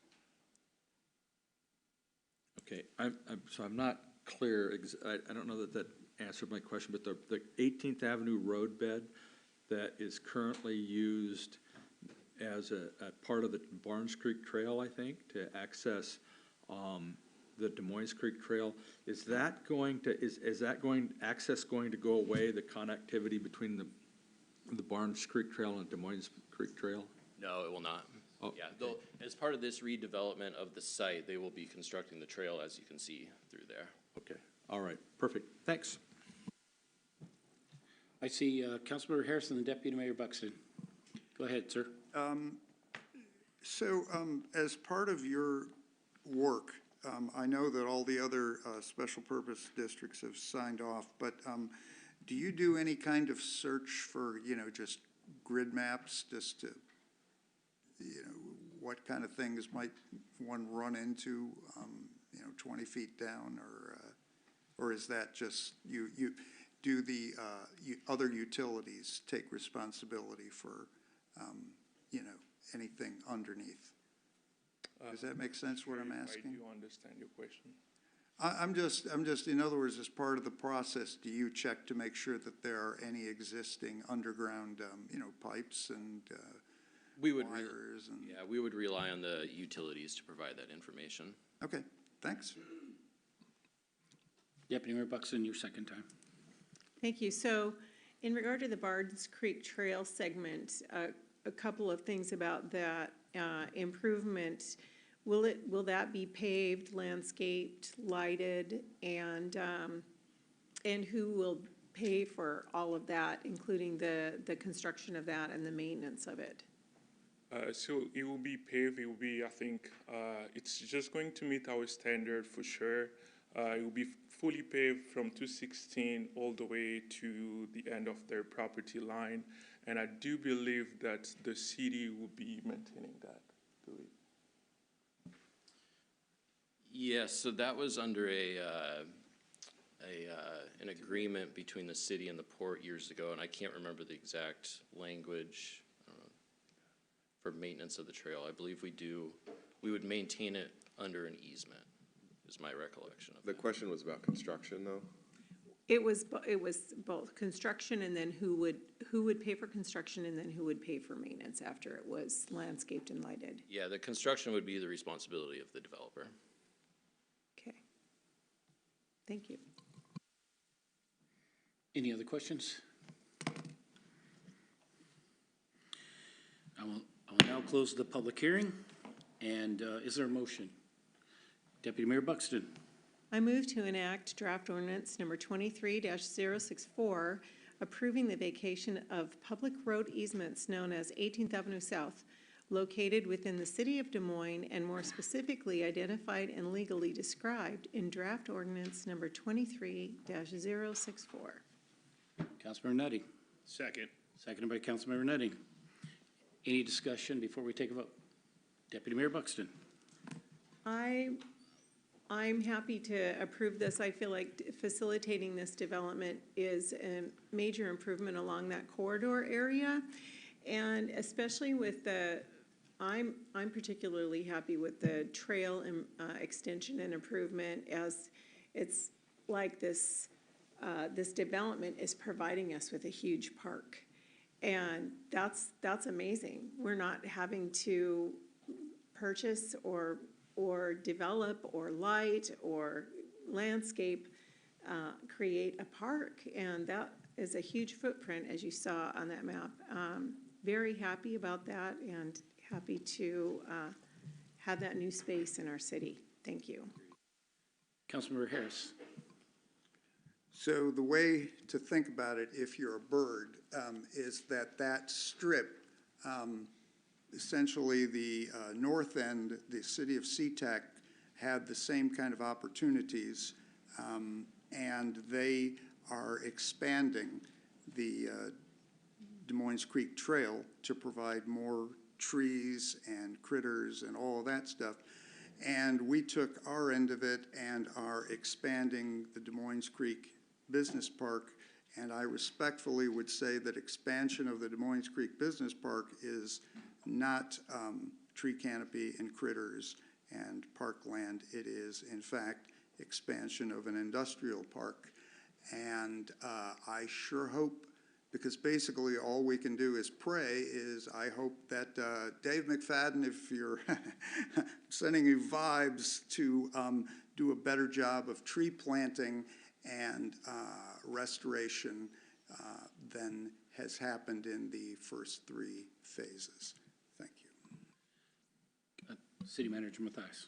I do have a comment, but I don't think it's in our interest to call out an official of another agency in our meetings.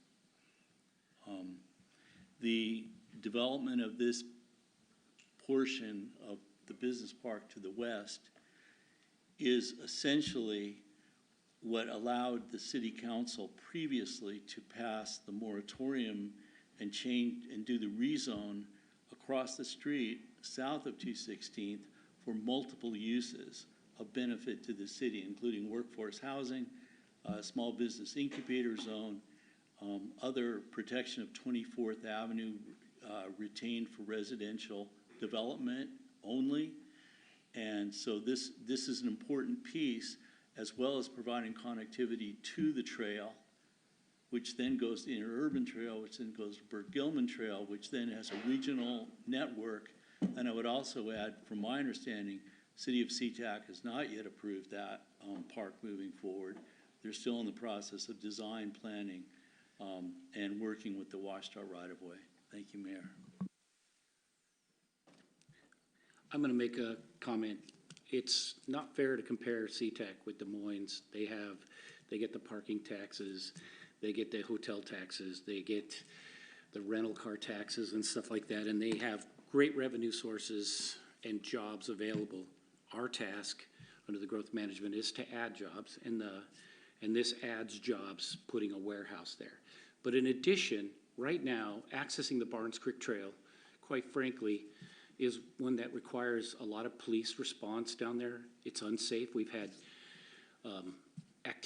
criminal activity on that trail, and a lot of people that walk it feel unsafe.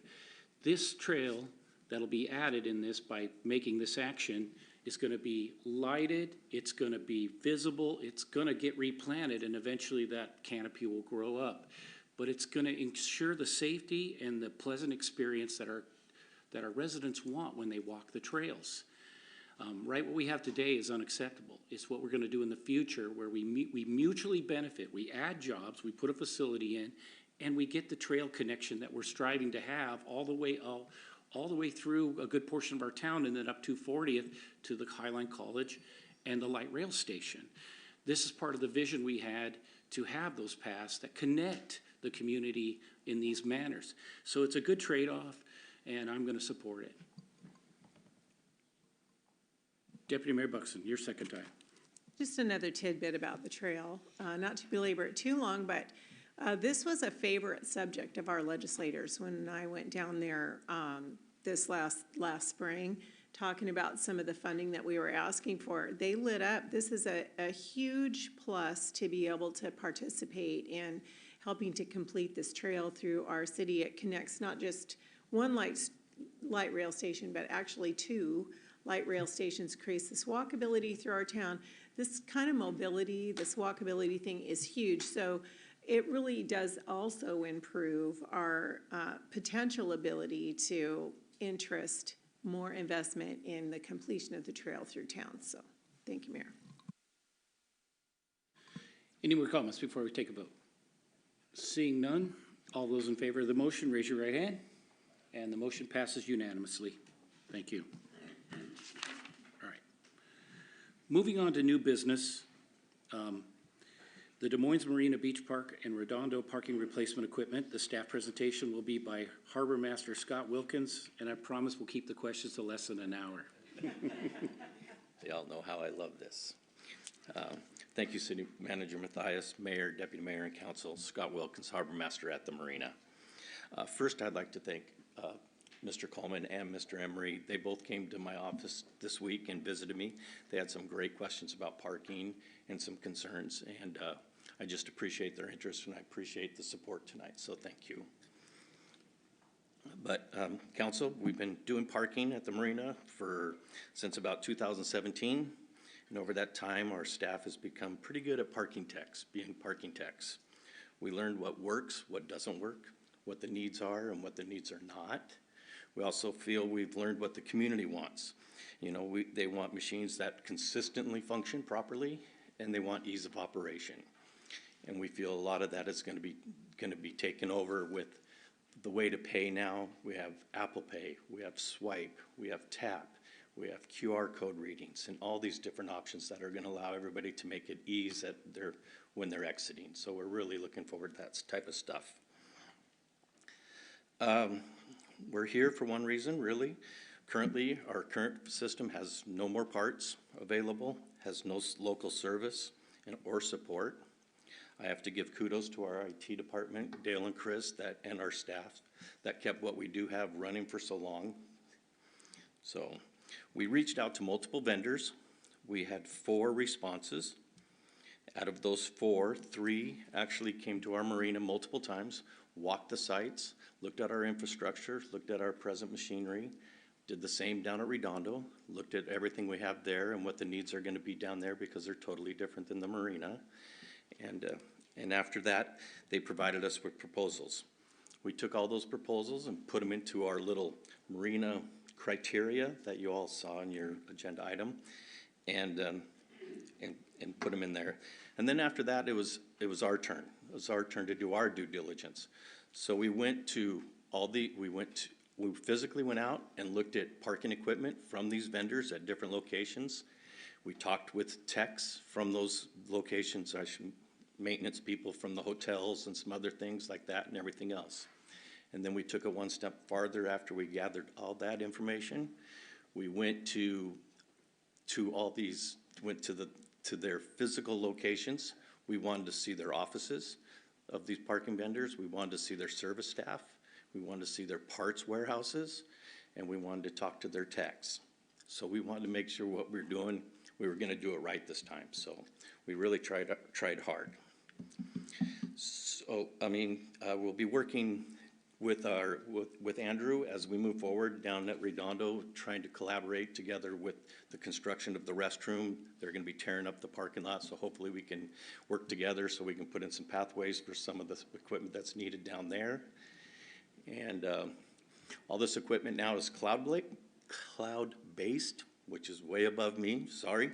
That's why we have Dale and others. But yeah, we're looking forward to it. So in your packet tonight, on your agenda, we feel the recommendation is gonna be the best company to provide our equipment, service, and support. So with that, if you have any questions, I'd be more than happy to answer. Councilor Nutting? I move to approve the selection of Time Equipment Tibba machinery for purchase and installation of new parking equipment throughout the marina, beach park, Redondo, and direct the city manager to sign the goods and service agreement in an amount not to exceed $583,716.07, substantially in the form as submitted. Second. Second by Councilman Pennington. Councilmember Nutting. I just want to say great job to the marina staff and to you, Scott, for all the hard work on this. It's not that we failed the first time, the equipment wasn't what we needed. We did pay for the equipment and make money in the marina with the equipment that was installed. I do like the fact that this is a local vendor, so response will be much greater than it was the last time. So we just figured out how not to do it or what not to use. So We learned a lot. We're here now, and this is great. And for the Redondo to be able to piggyback that with the bathrooms and the infrastructure down there for the Redondo citizens to help mitigate some of the issues down there is just incredible. So thank you so much. Thank you. City Manager Mathias, and then I'll go to you, Deputy Mayor Buxton. Just one comment, and it's really, I think, exciting. We're excited to be able to do it right. But one thing we've been talking about today, and this is just conceptually, but how do all these pieces fit together? And for example, we had a discussion today with seeking some alternative funding sources for electric vehicle charging stations. And so then we're thinking, well, if with this parking system, what we could do to incentivize use of electric vehicles is to have them not pay the cost of parking. So you'd be issued a pass, but it would be for free if you have an electric vehicle. So just some ways to kind of motivate the whole multimodal and sustainable approach. So I'm just suggesting that because I think Scott and his staff did a great job of identifying a vendor, kind of like Councilmember Nutting indicated. But there's a lot of potential in how we go about this is what's exciting, I think, for us. Councilmember Harris. Oh, wait, I'm sorry. I said Deputy Mayor Buxton, then I'll go to Councilmember Harris. Thank you, Mayor. Wow, so impressed. Way beyond things that I would have thought about. You guys went all out in your research, so greatly appreciated. This is going to be a good number to refer to if somebody wants to criticize our research, I go right back to the beginning of your presentation. That's fabulous. Thank you. Could you clarify a little bit about two items, the infrastructure that's existing or not existing, like what will we have to install, and is there anything left over from our previous investment? And then also, do you have any projection about a revenue year that where it's paid off and that we'll collect fully, that all the investment would be paid off? Thank you. Sure, thank you. The infrastructure we currently have at the marina, we're about 90% it's gonna be plug and play. So we're looking forward to that as soon as the equipment can come in. It takes about 60 days. As soon as that equipment can come in, then we'll start working right away, getting that one all set up, Beach Park in the marina. As for Redondo, we do have to run some conduit and some power and other things. The Redondo's gonna be a different bird. It's a little bit different. I mean, you have to think about things such as Dave brought up in our meetings. For those that don't know, a truck and trailer, for one day of fun on the water, they enter and exit that parking lot 6 times. So to help that, facilitate that, we have to set up the machines at the beginning so a person can buy an all-day pass, which will let them leave the marina, leave the parking lot, come back into the parking lot, back and forth, back and forth. So things like that were thought about prior to all those things. But we have some wider lanes, so we'll have 15-foot arms. We'll have some other things down there for that infrastructure down there. Payback, I believe honestly, payback would be 2 years max. Yeah. Yeah.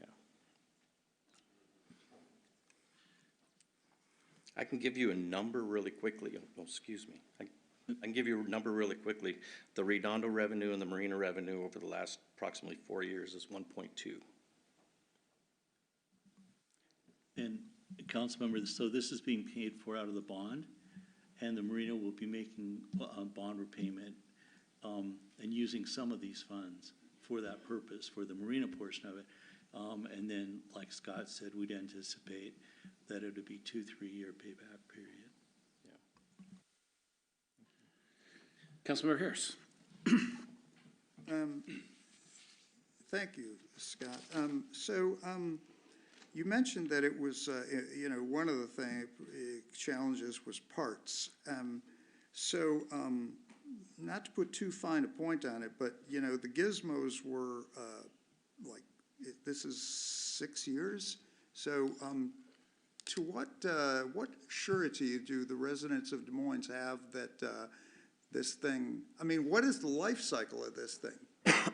Excuse me. In other words, is should we expect to have to, is this like a cell phone that we just have to expect buying a new one every, 5-6 years or something? I hope it lasts longer than 5 or 6 years. All the equipment is powder-coated stainless steel equipment.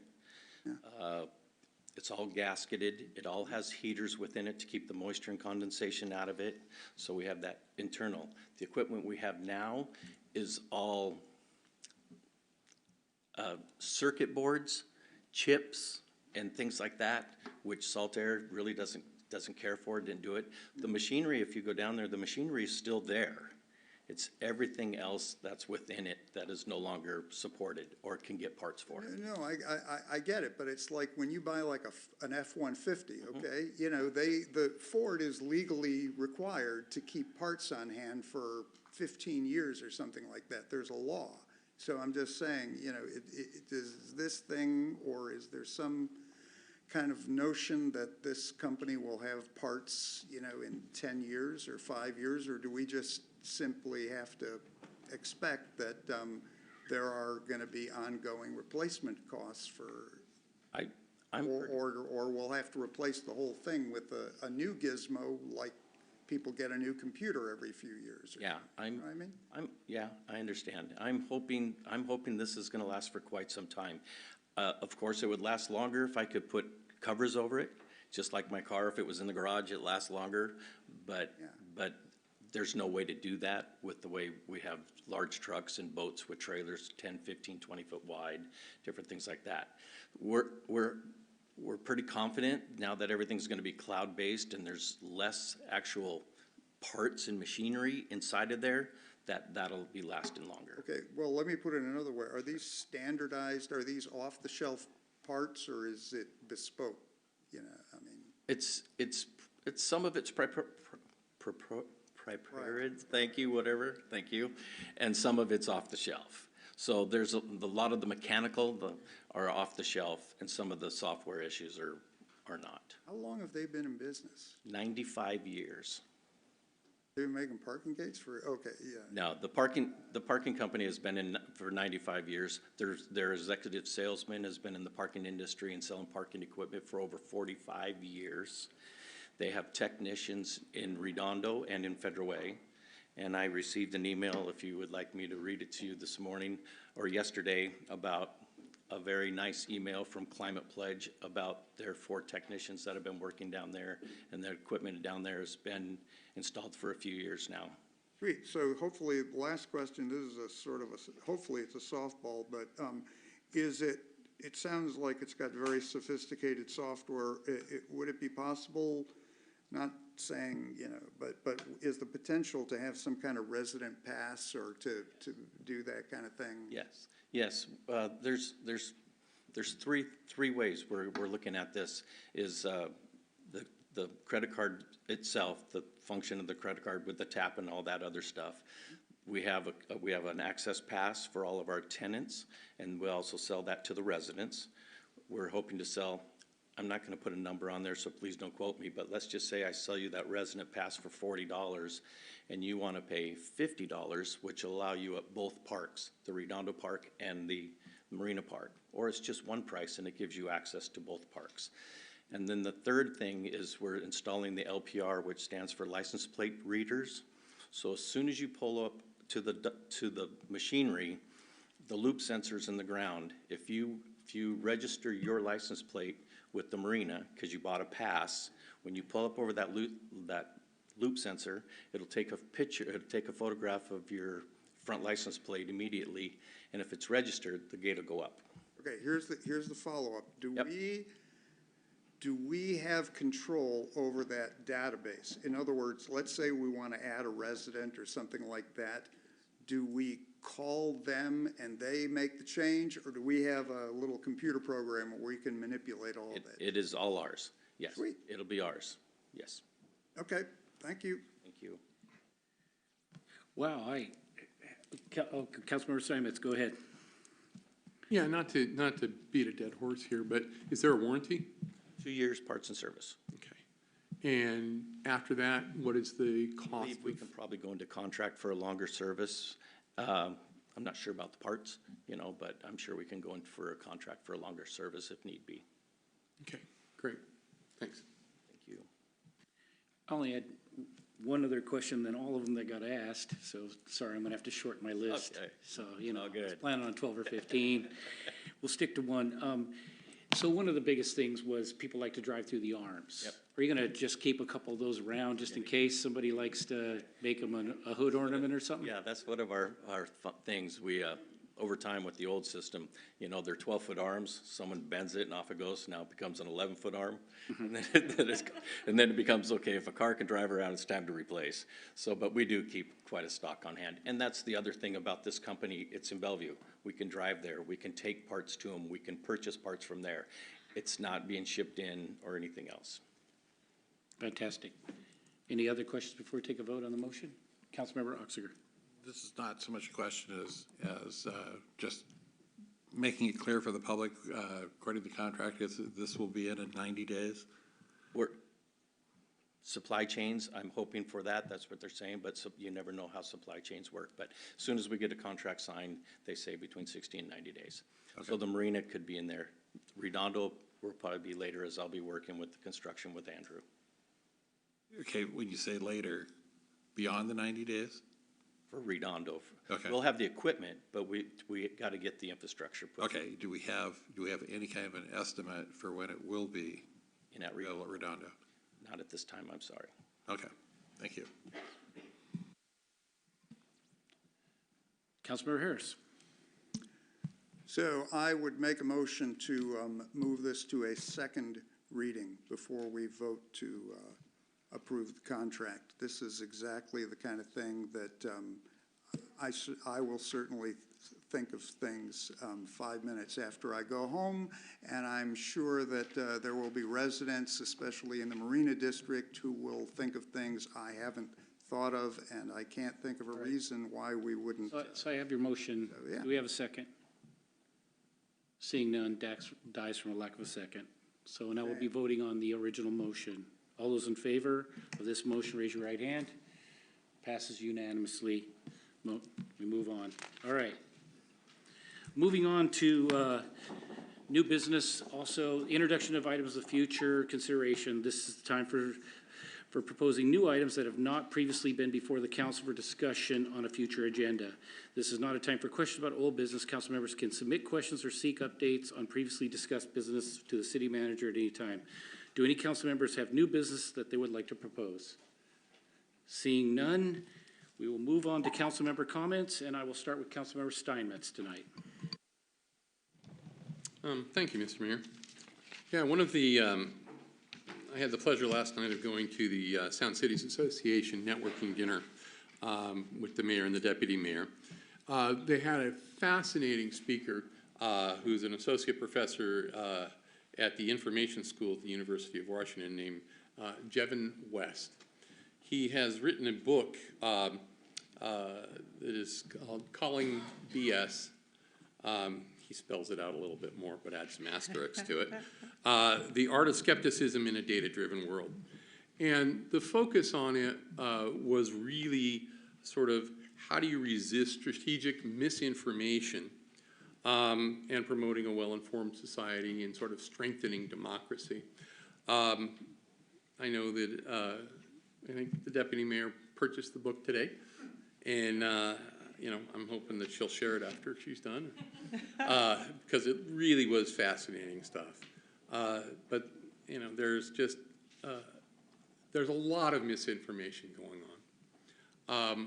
It is, I mean, people are denying what they said earlier, and you know, where they get sources of information, and then you go back and you look at the news reports, and it's just not consistent. It's not there, and you know, this is crazy stuff.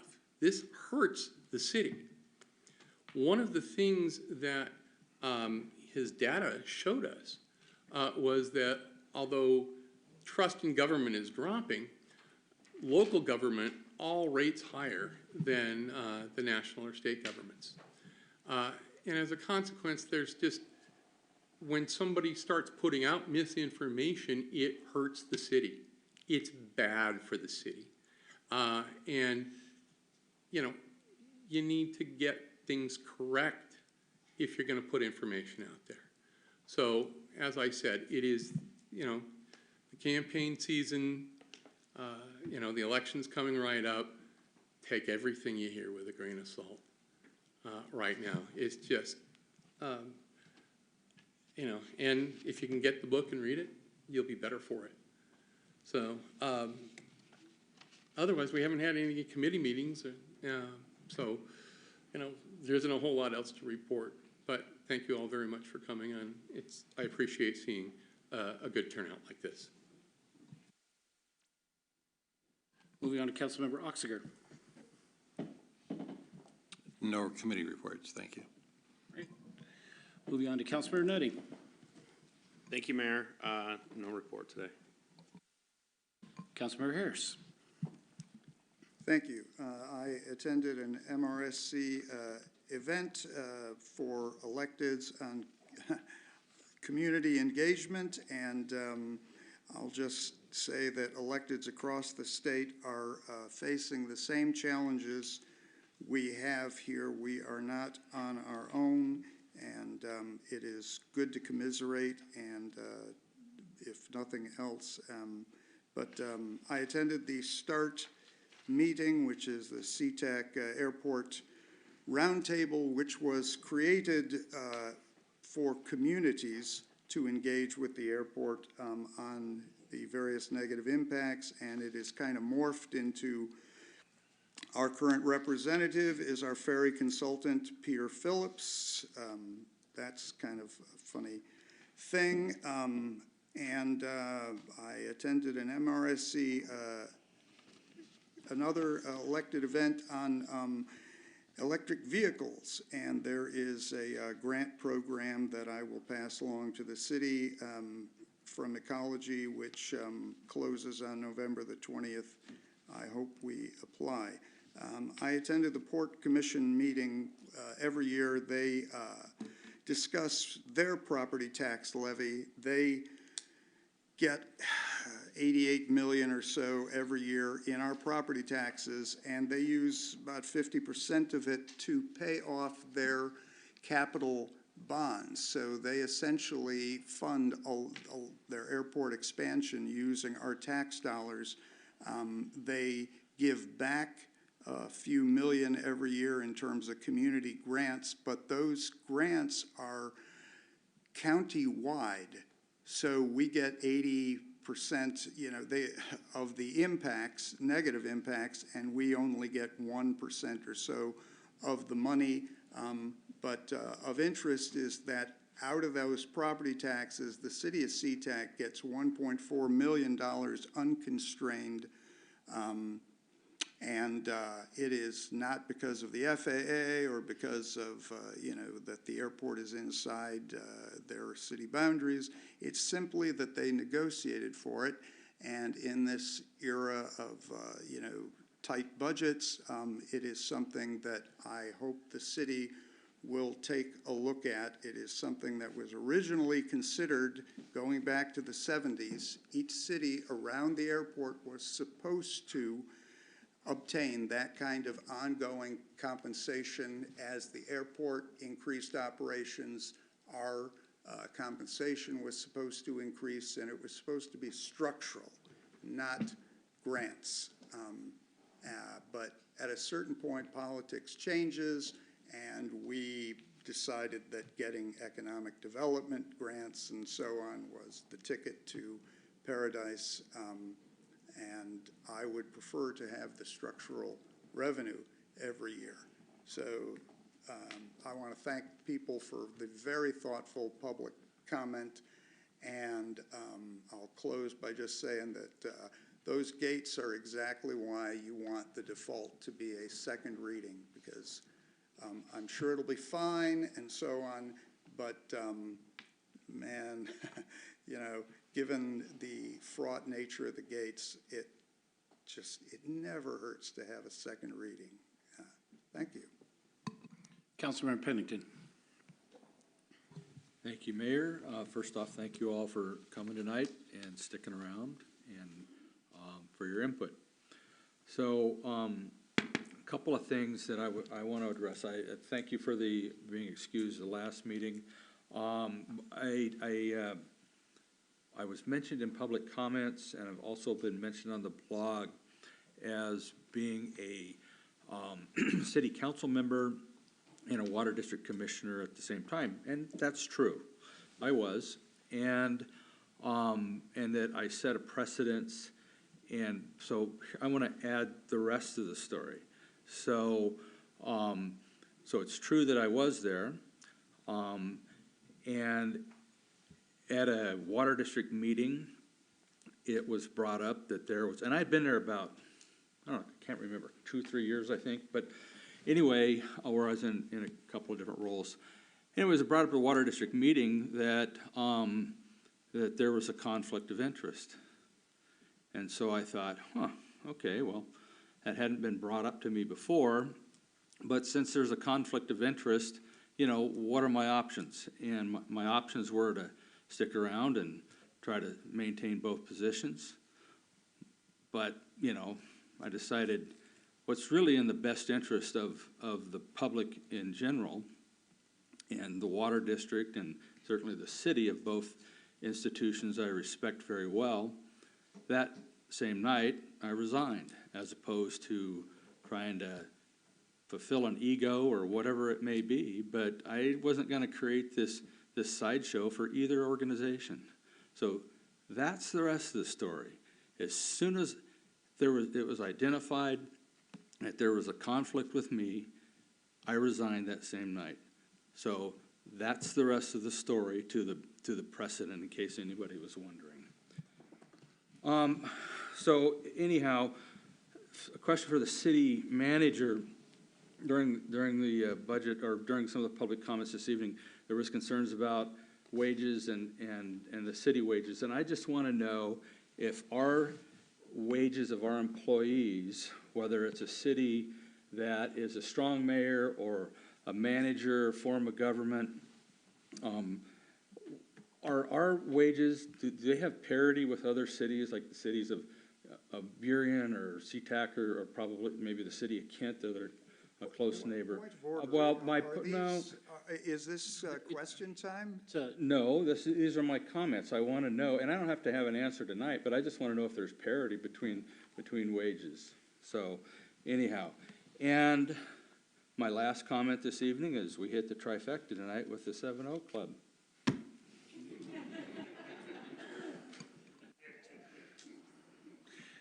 All right, moving on to Deputy Mayor Buxton. Thank you, Mayor. So I wanted to offer, I hadn't planned on this part of my comment, so I hope I don't go over, but I wanted to offer a little bit of clarity regarding this $1.2 million that goes to the city of SeaTac that they negotiated with the Port of Seattle, and it's been brought up a couple times in a way to say, why hasn't our city put forth that effort? We could get an extra $1 million a year if we just cared. And so one part that we forget sometimes is the resident population in 2023 is estimated in the city of SeaTac at 31,000-ish, 31,000. But their estimated average daily population in the city of SeaTac, 195,000 people.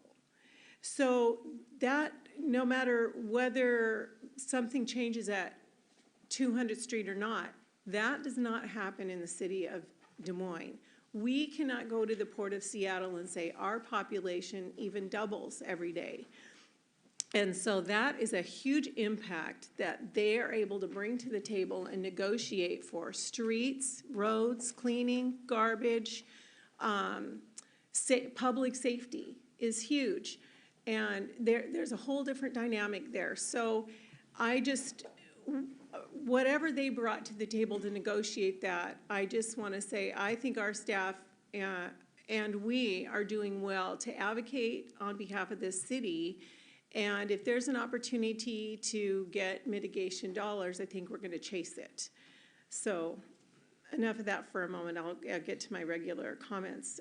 There's some treat opportunities coming up, right? So for Halloween, there's a trunk or treat at Stephen J. Underwood on October 30th, which is the day before the Halloween. So 5 to 7 p.m., Stephen J. There's some treats there, fun family event. And then the next day on Halloween, there's a trick-or-treat path going right down through the middle of town from 4:30 to 6:30 on Marine View Drive.